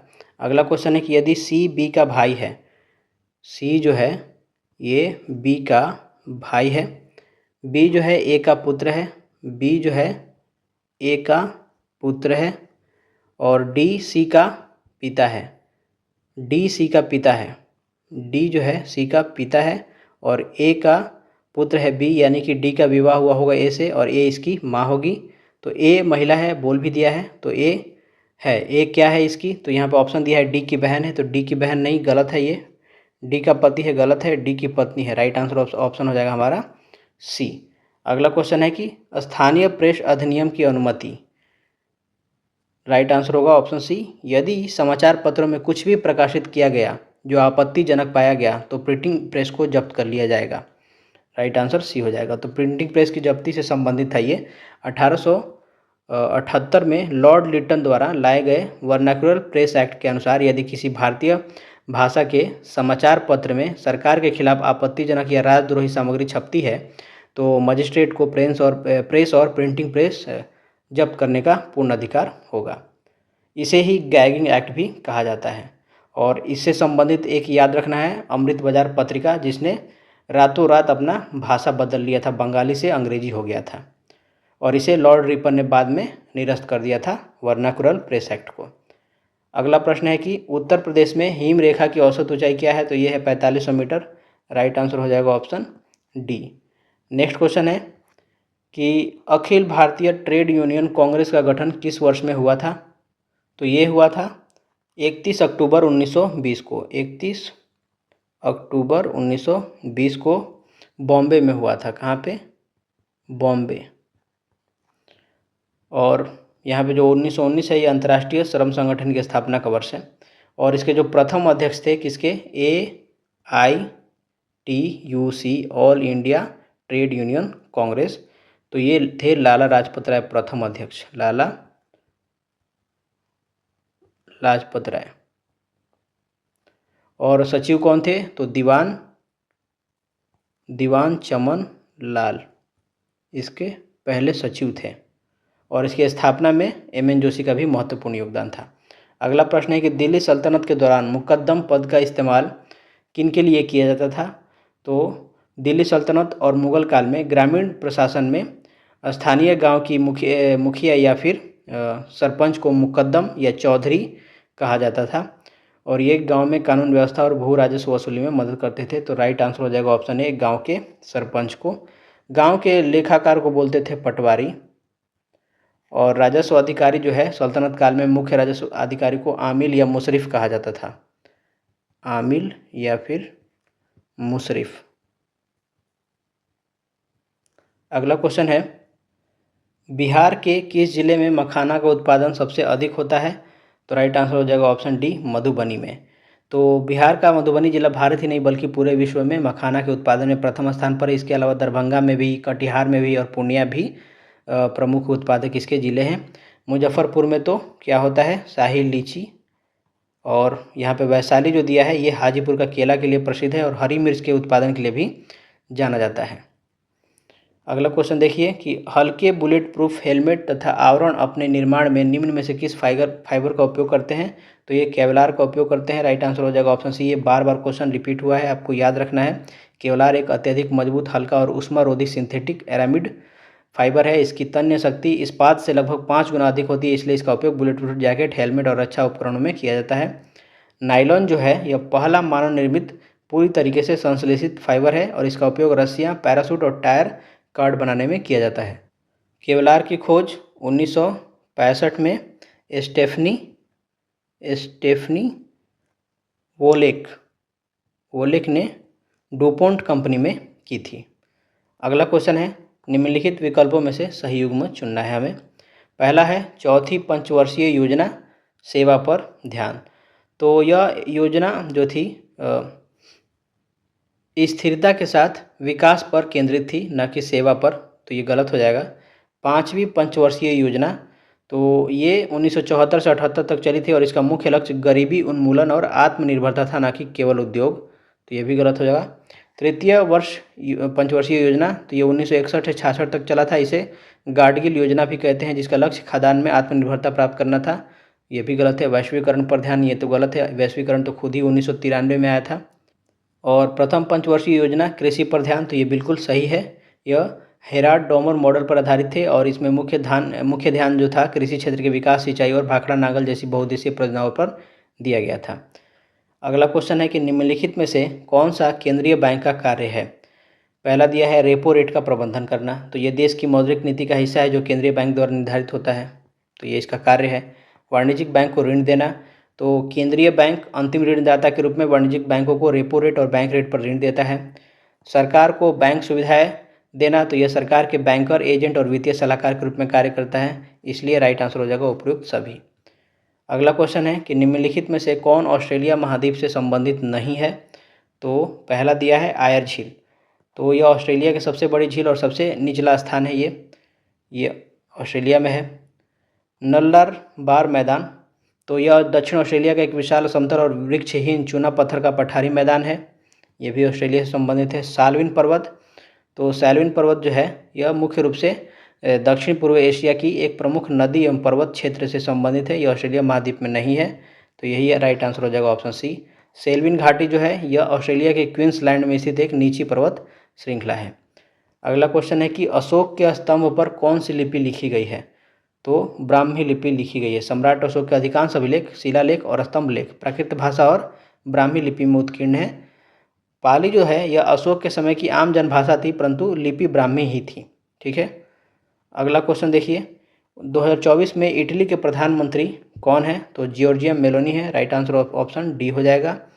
अगला क्वेश्चन है कि मैकाले ने भारतीय शिक्षा पर अपना प्रसिद्ध मिनट कब जारी किया था। तो ये 2 फरवरी 1835 को जारी किया था, ऑप्शन सी हमारा राइट आंसर हो जाएगा।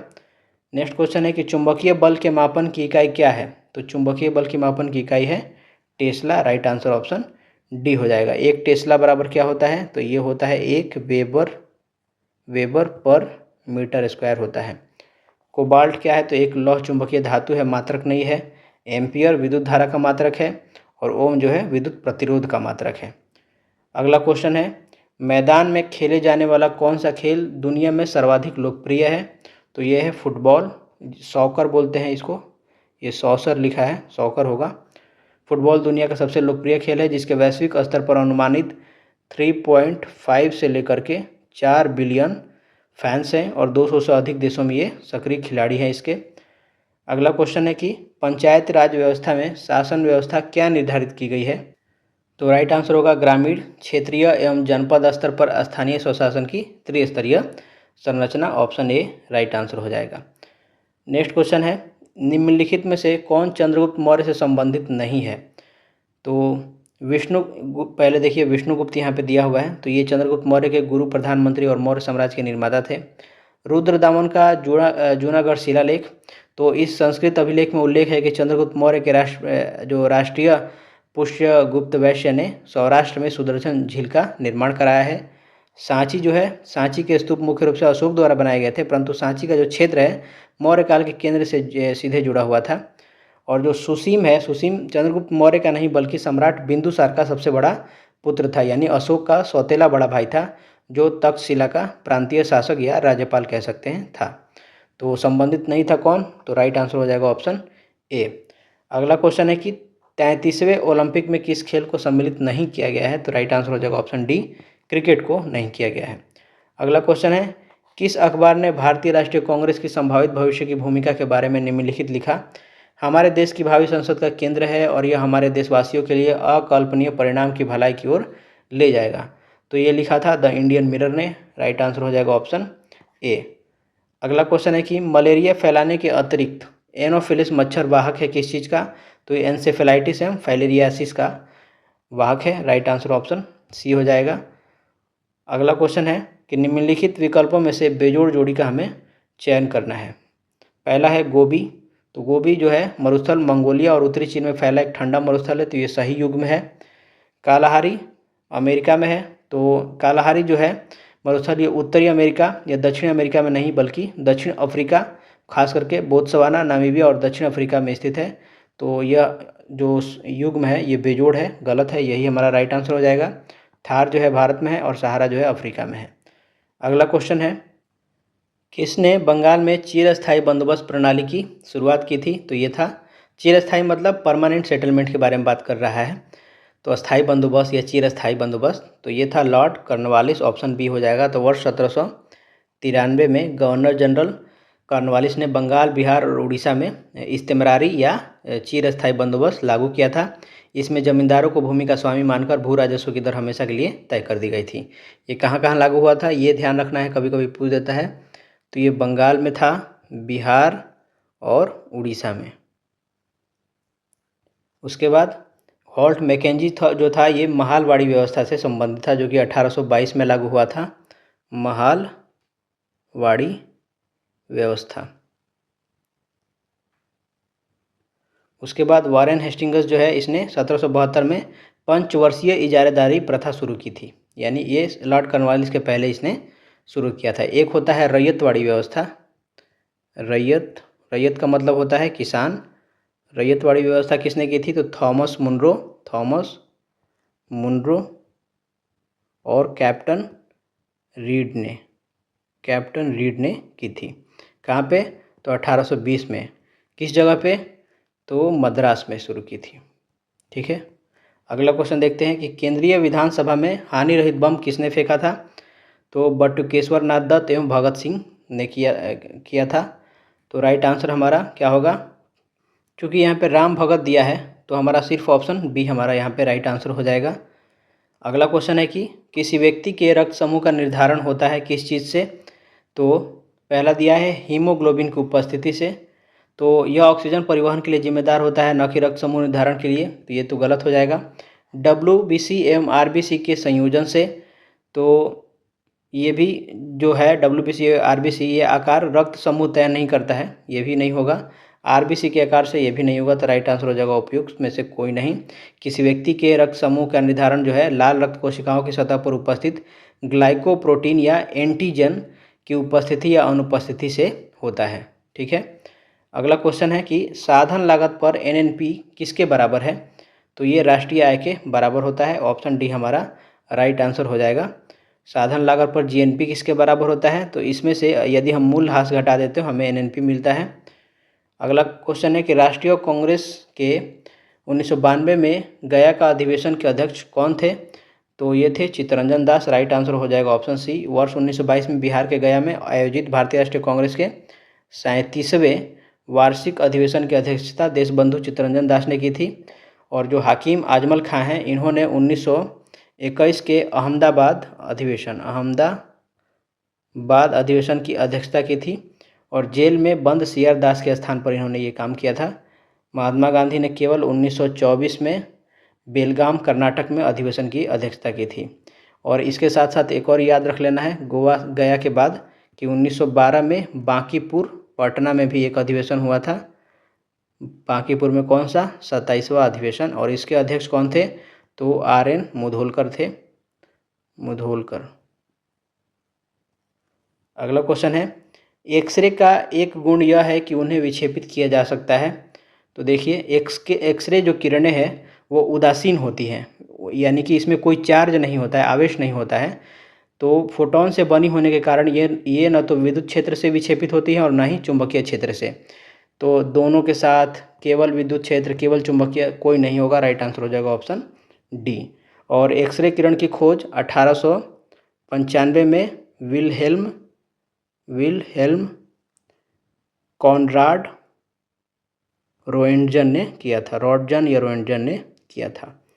अगला प्रश्न है सोन नदी का उत्पत्ति स्थल अमरकंटक कहाँ स्थित है? तो मध्य प्रदेश के अनूपपुर जिले में स्थित अमरकंटक की पहाड़ियाँ छत्तीसगढ़ और मध्य प्रदेश की सीमा पर मैकाल पर्वत श्रेणी का ये हिस्सा है। यहाँ से सोन नदी, नर्मदा नदी और जोहिला नदी का उद्गम होता है।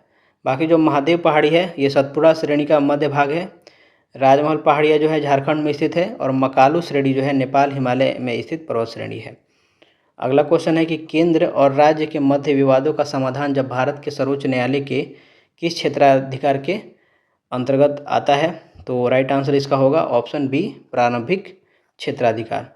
तो संविधान के अनुच्छेद 131 के तहत केंद्र और राज्यों के बीच या दो से अधिक राज्यों के बीच के विवादों की सुनवाई केवल और केवल सर्वोच्च न्यायालय में ही शुरू हो सकती है। इसे न्यायालय का मूल या प्रारंभिक क्षेत्राधिकार कहते हैं। एक होता है अपीलीय क्षेत्राधिकार, तो इसका 132 से लेकर के 134 तक अनुच्छेद में दिया गया है। अपीलीय का मतलब होता है कि निचले न्यायालयों के फैसलों के खिलाफ अपील सुनने की इसके पास शक्ति है। परामर्शी क्षेत्राधिकार जो है ये 143 में है। राष्ट्रपति द्वारा किसी कानूनी प्रश्न पर सुप्रीम कोर्ट से सलाह मांग सकता है ये, और संवैधानिक क्षेत्राधिकार से संबंधित ऐसा कुछ नहीं है। नेक्स्ट क्वेश्चन है डाल्मेशियन तट क्या है? तो ये एक सबमर्ज्ड लॉन्गिट्यूडनल फोल्डेड कोस्ट है, यानी कि अंतर पर्वतीय या निमज्जित तटीय भू आकृति है। राइट आंसर ऑप्शन हमारा ए हो जाएगा।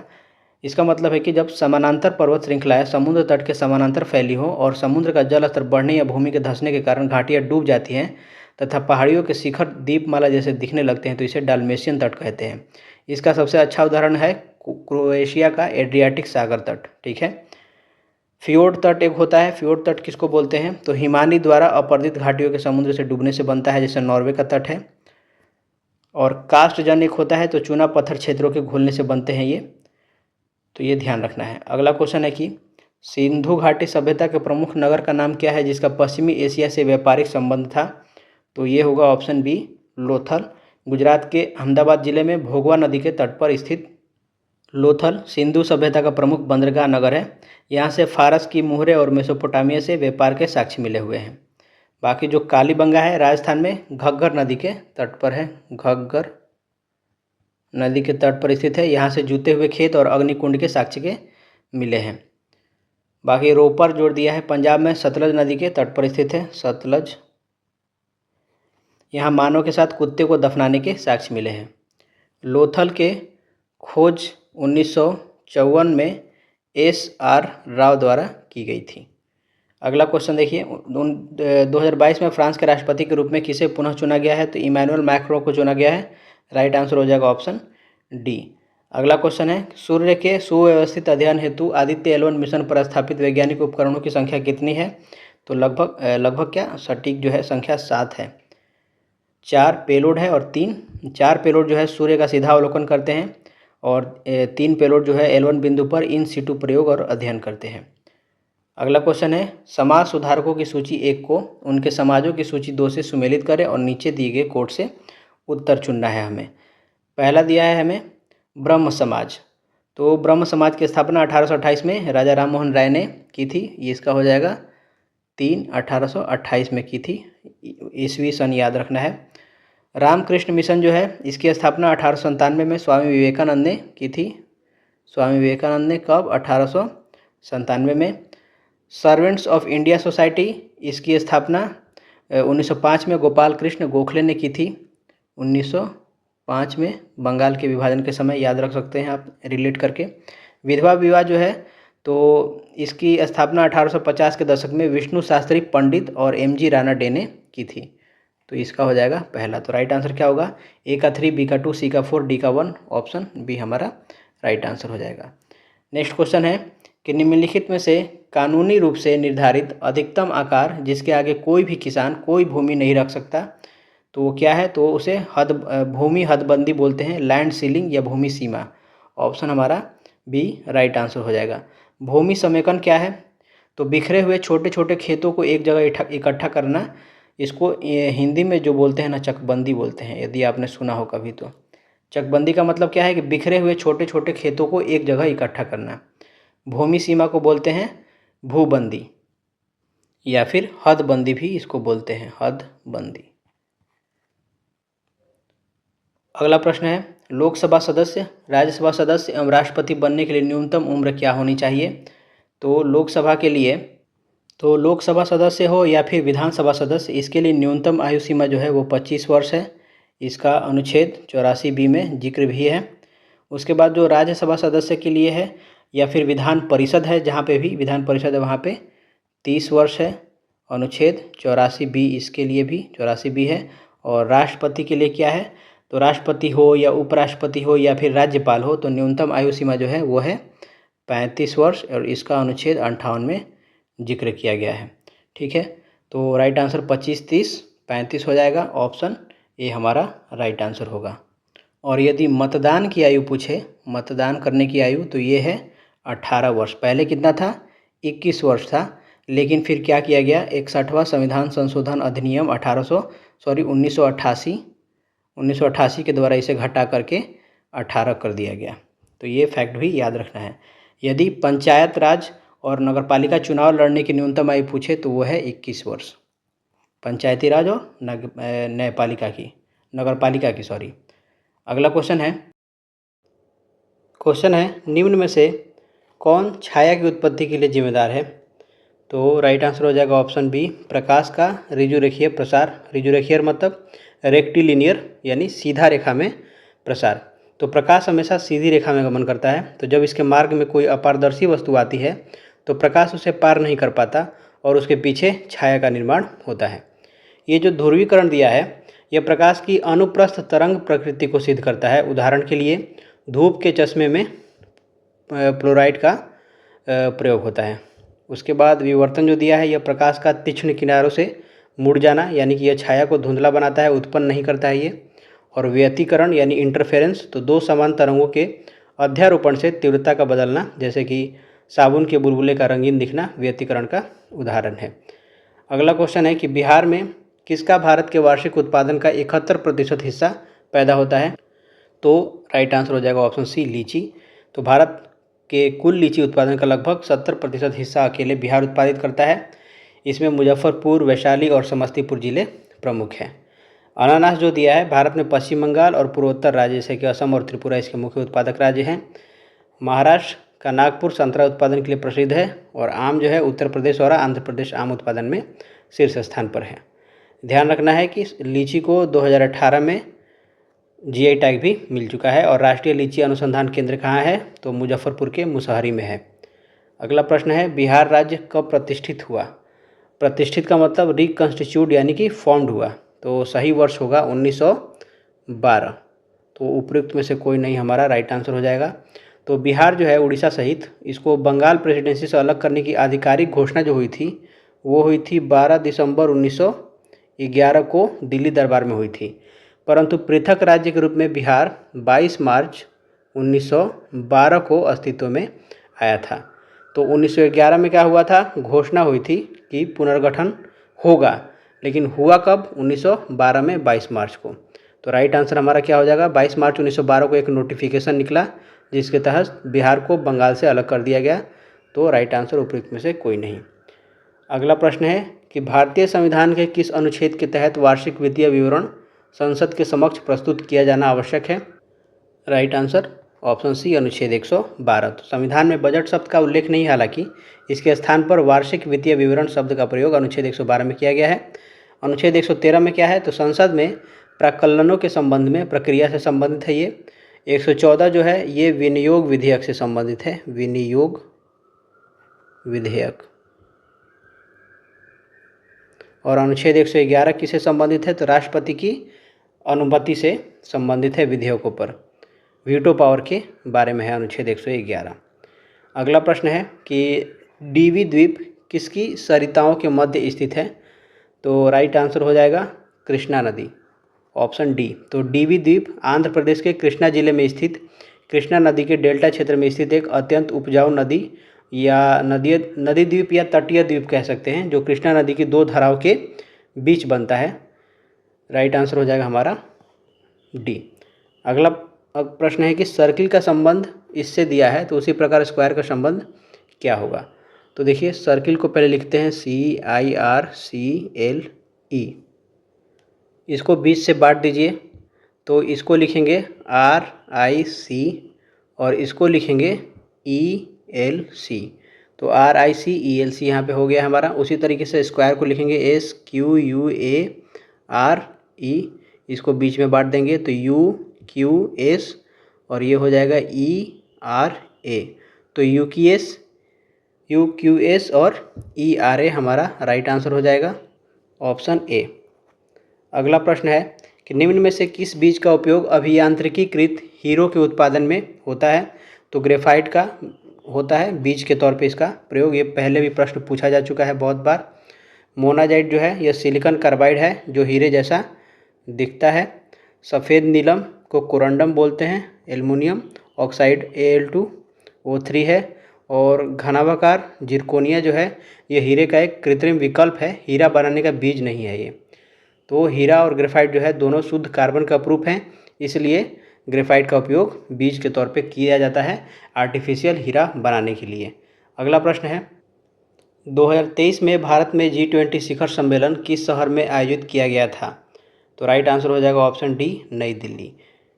नेक्स्ट क्वेश्चन है, लेखकों की सूची 1 को 1857 के पुस्तकों की सूची 2 से मिला है और नीचे दिए कोड से उत्तर चुनना है। पहला है वी.डी. सावरकर, वीर दामोदर सावरकर का। तो सावरकर जी ने 1909 में the Indian war of independence 1857 लिखी और इसे भारत का पहला स्वतंत्रता संग्राम कहा। तो राइट आंसर इसका क्या होगा, ए का 1 हो जाएगा, भारत का पहला स्वतंत्रता संग्राम 1909। एस.एन. सेन यानी कि सुरेंद्र नाथ सेन भारत सरकार के आधिकारिक इतिहासकार थे जिन्होंने 1857 नामक पुस्तक लिखी थी। तो 1857 पुस्तक का नाम ही 1857 था। उसके बाद है एरिक स्टोक्स, तो इसने द पीजेंट एंड द राज पुस्तक लिखी थी, यानी कि किसान और राज। तो इसका हो जाएगा ऑप्शन 2। उसके बाद है एस.बी. चौधरी यानी कि शशि भूषण चौधरी ने civil rebellion in the Indian mutinies, तो नागरिक विद्रोह और भारतीय विद्रोह लिखा था। तो ऑप्शन हो जाएगा हमारा इसका 3। तो राइट आंसर ए का 1, बी का 4, सी का 2, डी का 3, ऑप्शन हमारा सी हो जाएगा राइट आंसर। अगला प्रश्न है कि बिहार के किस जिले में गेहूं का उत्पादन सर्वाधिक होता है? तो बिहार का रोहतास जिला राज्य में गेहूं के कुल उत्पादन एवं उत्पादकता दोनों में शीर्ष स्थान पर है। इसे बिहार का धान का कटोरा भी कहा जाता है, लेकिन सोन नहर प्रणाली के कारण यहाँ गेहूं की भी बम्पर पैदावार होती है। अगला प्रश्न है कि भारतीय अंतरिक्ष अनुसंधान संगठन इसरो के वर्तमान अध्यक्ष कौन है? तो 2023 और 24 के लिए दोनों वर्षों में इसरो के अध्यक्ष थे उस समय के सोमनाथन, ऑप्शन सी हो जाएगा राइट आंसर। और यदि वर्तमान यानी कि 2026 के हिसाब से यदि आप देखें तो उनका नाम है डॉक्टर वी नारायणन। ये जो है वर्तमान इसरो के अध्यक्ष हैं और जब प्रश्न बना था उस समय का एस सोमनाथ राइट आंसर होगा। अगला प्रश्न देखिए, यूपीआई का विस्तृत रूप क्या है? तो unified payments interface right answer हो जाएगा ऑप्शन सी। तो यूपीआई को एनपीसीआई यानी कि national payment corporation of India, भारतीय राष्ट्रीय भुगतान निगम द्वारा इसे विकसित किया गया है। शुरुआत कब हुआ था यूपीआई का? तो 11 अप्रैल 2016 को पूर्व आरबीआई गवर्नर रघुराम राजन द्वारा शुरू किया गया था। एनपीसीआई की स्थापना कब हुई थी? तो 2008 में आरबीआई के पहल पे।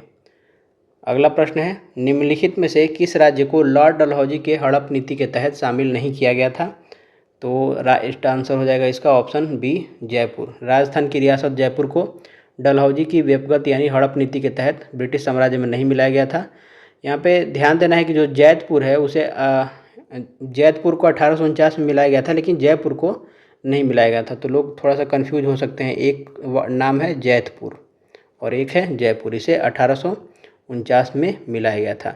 सतारा जो है हड़प नीति के तहत विलय की जाने वाली पहली रियासत थी और इसे 1848 में मिलाया गया था। संभलपुर को भी 1849 में मिलाया गया था और नागपुर को 1854 में मिलाया गया था। तो ये सब ध्यान रखना है। इसके साथ साथ आप बघाट का भी याद रख सकते हैं। बघाट को भी 1850 में मिला लिया गया था हड़प की नीति के द्वारा। फिर उदयपुर को 1852 में मिलाया गया। फिर झांसी को 1853 में मिलाया गया था। और जो अवध था इस पे हड़प की नीति के द्वारा नहीं बल्कि कुशासन का आरोप लगा करके इसे हड़पा गया था, न कि हड़प की नीति के डॉक्ट्रिन ऑफ लैस्प इस पे नहीं लगाया गया था। इस पे मिस गवर्नेंस यानी कुशासन का आरोप लगाया गया था 1856 में। तो ये एक अपवाद है, इसको ध्यान रखना है। अगला क्वेश्चन है कि एक m किलोग्राम भार एवं e कूलम्ब आवेश वाला इलेक्ट्रॉन स्थिर अवस्था से v वोल्ट के विभवांतर से गति करता है, तब उसकी अंतिम ऊर्जा जूल में क्या होगी? तो भौतिकी के नियमानुसार किसी q आवेश को v विभवांतर से त्वरित करने पर किया गया जो कार्य है उसकी गतिज ऊर्जा में बदल जाता है, यानी जो कार्य है W = QV होता है। यहाँ पे Q बराबर क्या दिया है? E दिया है और V वोल्ट का मान V दिया है, तो W बराबर क्या हो जाएगा? EV। तो राइट आंसर हो जाएगा हमारा क्या? Option A. इसमें द्रव्यमान से इसका कोई लेना देना नहीं है। इसके साथ साथ एक फैक्ट याद रखना है कि 1 इलेक्ट्रॉन वोल्ट बराबर होता है 1.6 इंटू 10⁻⁹ जूल। अगला प्रश्न है, अंतर्राष्ट्रीय संधियों को लागू करने हेतु संसद द्वारा भारत के किसी एक हिस्से या संपूर्ण भारत के लिए कानून का निर्माण किया जा सकता है। तो राइट आंसर इसका होगा राज्य की सहमति के बिना। तो भारतीय संविधान का अनुच्छेद 253 संसद को यह शक्ति प्रदान करता है कि वह किसी विदेशी संधि, समझौते या परिपाटी को लागू करने के लिए पूरे भारत या उसके किसी भाग के लिए कानून बना सकती है। इसके लिए किसी भी राज्य की अनुमति या सहमति की आवश्यकता नहीं होती। यहाँ पे जो दिया है सभी राज्यों की सहमति, राज्यों के बहुमत की सहमति द्वारा और संबंधित राज्य की सहमति से। तो साधारण परिस्थितियों में राज्य सूची के विषय पर कानून बनाने के लिए राज्यों की आवश्यकता होती है, परंतु अंतर्राष्ट्रीय संधियों के मामले में संघ को एकात्मक और सर्वोच्च शक्ति प्राप्त है। अगला प्रश्न है कि निम्नलिखित में से कौन आज़ाद हिंद फौज INA से जुड़ा नहीं है। तो राइट आंसर हो जाएगा SA डांगे। श्रीपाद अमृत डांगे भारत में कम्युनिस्ट पार्टी के संस्थापक थे। CPI मन उनके संस्थापक सदस्यों में से एक थे, यही एग्जैक्टली नहीं थे, इनका आज़ाद हिंद फौज से कोई संबंध नहीं था। और जो जनरल मोहन सिंह भाखना थे, इन्होंने 1942 में मलय में आज़ाद हिंद फौज की पहली स्थापना या परिकल्पना की थी। उसके बाद प्रेम सिंह सहगल और शाहनवाज खान, ये दोनों आज़ाद हिंद फौज के प्रमुख सैन्य अधिकारी थे, जिन पर 1945 में लाल किला में प्रसिद्ध मुकदमा चलाया गया था। अगला क्वेश्चन है, 2023 में नोबेल शांति पुरस्कार किसे मिला था। तो नरगिस मोहम्मदी को मिला था। राइट आंसर हो जाएगा ऑप्शन C। नेक्स्ट क्वेश्चन है, कश्मीर घाटी किस प्रकार की घाटी है। तो ये विवर्तनिक घाटी है। ऑप्शन हमारा D राइट आंसर होगा। तो इसे हम समनति अधोवलन भी बोल सकते हैं। समनति अधोवलन यानी कि सिंक लाइन बेसिन का ये उदाहरण है, जिसका निर्माण भारतीय और यूरेशियाई प्लेटों के टकराव के कारण हिमालय के उत्थान के दौरान हुआ था। रिफ्ट वैली किसको बोलते हैं। तो दरार घाटी वे घाटी होती है जो भ्रंश के कारण धंसने से बनती है। उदाहरण के लिए नर्मदा और ताप्ती नदी का घाटी। अंधी यानी ब्लाइंड वैली, तो कास्ट क्षेत्रों में बहने वाली नदियों द्वारा बनाई गई आकृति को बोलते हैं ब्लाइंड वैली। और अपर्दनजन्य तो नदियों और हिमनदों के अपर्दन, जैसे कि U आकार या V आकार की जो घाटी बनती है उसे अपर्दनजन्य घाटियाँ कहते हैं। अगला क्वेश्चन है कि राज एक बिंदु X से Y की तरफ 80 मीटर की सीधी दूरी तय करता है। तो यहाँ पे X हो गया और ये Y हो गया। 80 मीटर की दूरी इसने तय किया। वह दाएं मुड़कर 50 मीटर चलता है। तो यहाँ आने के बाद क्या किया उसने कि दाएं मुड़ा, दाएं इसका यहाँ पे Y कर देते हैं, ये जाता है कितना 50 मीटर। फिर वह पुनः दाएं मुड़कर 70 मीटर चलता है। तो यहाँ आने के बाद दाएं इसका क्या होगा, मेरा बायां इसका दायां हो जाएगा। तो ये 70 मीटर यानी कि लगभग इतना चलता है। और अंत में यहाँ आने के बाद दाएं मुड़कर 50 मीटर चलता है। तो फिर से दायां कितना होगा इसका, यहाँ पे होगा। तो ये मुड़ के यहाँ पे 50 मीटर आ जाएगा। तो प्रारंभिक बिंदु से कितनी दूरी, प्रारंभिक बिंदु ये है, यहाँ पे है ये, तो ये 10 किलोमीटर होगा। क्योंकि टोटल है 80 और ये वाला है 70। तो 80 में से 70 जाएगा तो 10 बचेगा। तो राइट आंसर ऑप्शन हमारा D हो जाएगा। अगला प्रश्न है, कांग्रेस पूर्व संगठनों की सूची को उनके नेताओं की सूची 2 से मिलाइए और नीचे दिए गए कोड से उत्तर चुनिए। इंडियन एसोसिएशन दिया है हमारा पहला। तो इंडियन एसोसिएशन जो है इसकी स्थापना 1876 में सुरेंद्र नाथ बनर्जी और आनंद मोहन बोस द्वारा कोलकाता में की गई थी। तो ये हो जाएगा इसका चौथा, 1876 में की गई थी इसकी स्थापना।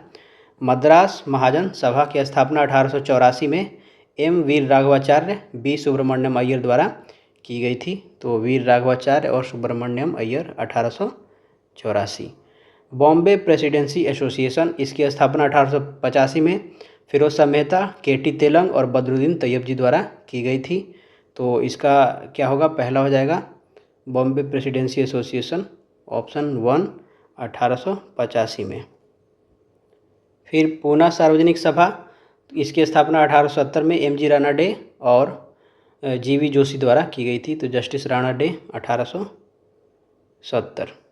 ठीक है, तो राइट आंसर हमारा क्या हो जाएगा, A का 4, B का 2, C का 1 और D का 3। ऑप्शन हमारा B हो जाएगा राइट आंसर।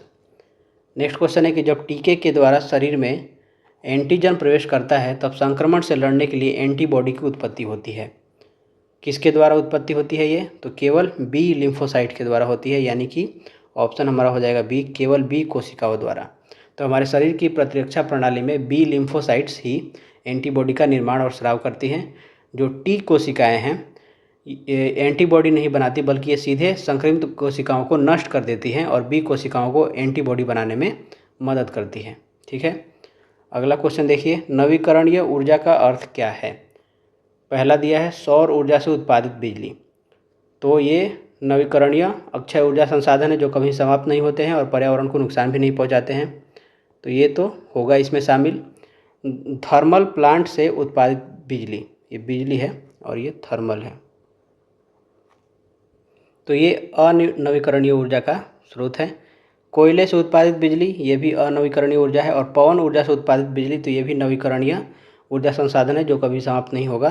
तो कितना हो जाएगा, 1 और 4 हमारा नवीकरणीय ऊर्जा से संबंधित होगा। तो राइट आंसर हो गया हमारा ऑप्शन ए। अगला क्वेश्चन है कि झांसी के पास देवगढ़ का मंदिर और इलाहाबाद के पास गढ़वा मंदिर में बनी मूर्तियाँ किस कला के महत्वपूर्ण अवशेष हैं। तो ये गुप्त कला से संबंधित है। राइट आंसर हो जाएगा ऑप्शन बी। तो देवगढ़ का जो दशावतार मंदिर है जो कि झांसी ललितपुर यूपी में है, और गढ़वा मंदिर जो कि प्रयागराज यूपी में है, ये गुप्त काल की स्थापत्य कला के उदाहरण है। दशावतार मंदिर भारत में पंचायतन शैली का पहला और शिखराकार मंदिर माना जाता है। मौर्य कला जो है मुख्यतः एकाश स्तंभों और गुफाओं के लिए प्रसिद्ध है, और राष्ट्रकूट कला जो है यह मुख्य रूप से एलोरा के कैलाश मंदिर के लिए जाना जाता है। अगला क्वेश्चन है कि भारत सरकार अधिनियम 1935 के तहत बिहार विधान परिषद के प्रथम निर्वाचित सभापति कौन थे। तो इसका राइट आंसर होगा ऑप्शन बी। इनका पूरा जो नाम था राजीव रंजन प्रसाद सिन्हा था। तो भारत सरकार अधिनियम 1935 के तहत बिहार में द्विसदनीय विधायिका का गठन हुआ था, और इसके बाद 22 जुलाई 1937 को राजीव रंजन प्रसाद सिन्हा बिहार विधान परिषद के पहले निर्वाचित सभापति बने थे। अगला प्रश्न है कि भारत में प्रथम 3D मुद्रित मानव जैसे रोबोट का नाम क्या है। तो इसका नाम है इंद्रो। राइट आंसर हो जाएगा ऑप्शन ए। तो ये भारत में पहला निर्मित 3D मुद्रित मानवाकृत रोबोट है, जिसे संतोष वासुदेव वर्मा द्वारा कम लागत वाली सामग्रियों से बनाया गया था। मित्र जो है ये भारत का एक अन्य ह्यूमनॉइड रोबोट है जिसे इन्वेंटो रोबोटिक्स ने बनवाया था। और मानव ये भारत का पहला 3D प्रिंटेड ह्यूमनॉइड रोबोट 2014 में ये ए-सेट ट्रेनिंग एंड रिसर्च द्वारा विकसित किया गया था। अगला क्वेश्चन है कि एक ब्रिटिश नागरिक जो कि भारत में रह रहा है किस अधिकार की मांग नहीं कर सकता है। तो राइट आंसर हो जाएगा ऑप्शन सी, व्यापार और व्यवसाय की स्वतंत्रता का अधिकार। तो भारतीय संविधान का अनुच्छेद 19(1) का जी, व्यापार आजीविका और व्यवसाय की स्वतंत्रता केवल भारतीय नागरिकों को प्राप्त है, विदेशियों को नहीं प्राप्त है। धार्मिक स्वतंत्रता, तो अनुच्छेद 25 से 28 नागरिकों और विदेशियों दोनों को प्राप्त है। जीवन और व्यक्तिगत स्वतंत्रता का संरक्षण, तो अनुच्छेद 21 नागरिकों और विदेशियों दोनों को प्राप्त है। कानून के समक्ष समानता, तो अनुच्छेद 14 नागरिकों और विदेशियों दोनों को प्राप्त है। इसके साथ साथ आप कुछ ट्रिक इसमें फैक्ट याद रख लें कि केवल भारतीय नागरिकों को प्राप्त जो मूल अधिकार हैं वो हैं 15, 16, 19, 29 और 30। ठीक है, ये अधिकार जो हैं विदेशियों को नहीं दिए जाते, सिर्फ और सिर्फ भारतीय को ही दिए गए हैं।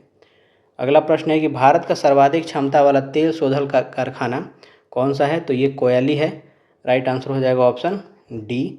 भारत की सबसे बड़ी सार्वजनिक सरकारी और हमारा जो विकल्प दिया गया इसमें से इन चारों में से हमारा कोयली जो है सबसे बड़ा है। ये गुजरात IOCL की है जिसकी क्षमता लगभग है 13.7 MMTPA इसका यूनिट के हिसाब से। यह निजी क्षेत्र को शामिल कर दे अगर हम, तो विश्व व भारत की सबसे बड़ी रिफाइनरी जो होगी वो होगी रिलायंस जामनगर रिफाइनरी। परंतु हमारा विकल्प जो दिया गया है उसमें सरकारी और सार्वजनिक क्षेत्र के बारे में है, तो कोयली हमारा सबसे बड़ा हो जाएगा। ये बड़ोदरा में स्थित है और इंडियन ऑयल कॉरपोरेशन की सबसे बड़ी सार्वजनिक रिफाइनरी है। बरौनी जो कहाँ है, ये बिहार के बेगूसराय में स्थित है। IOCL की ये रिफाइनरी है। स्थापना 1964 में हुआ था। किसके सहयोग से, तो रूस के सहयोग से। फिर मथुरा, ये भी IOCL की रिफाइनरी है, ये यूपी में स्थित है। और ट्रॉम्बे जो कि मुंबई महाराष्ट्र में है, ये HPCL की रिफाइनरी है।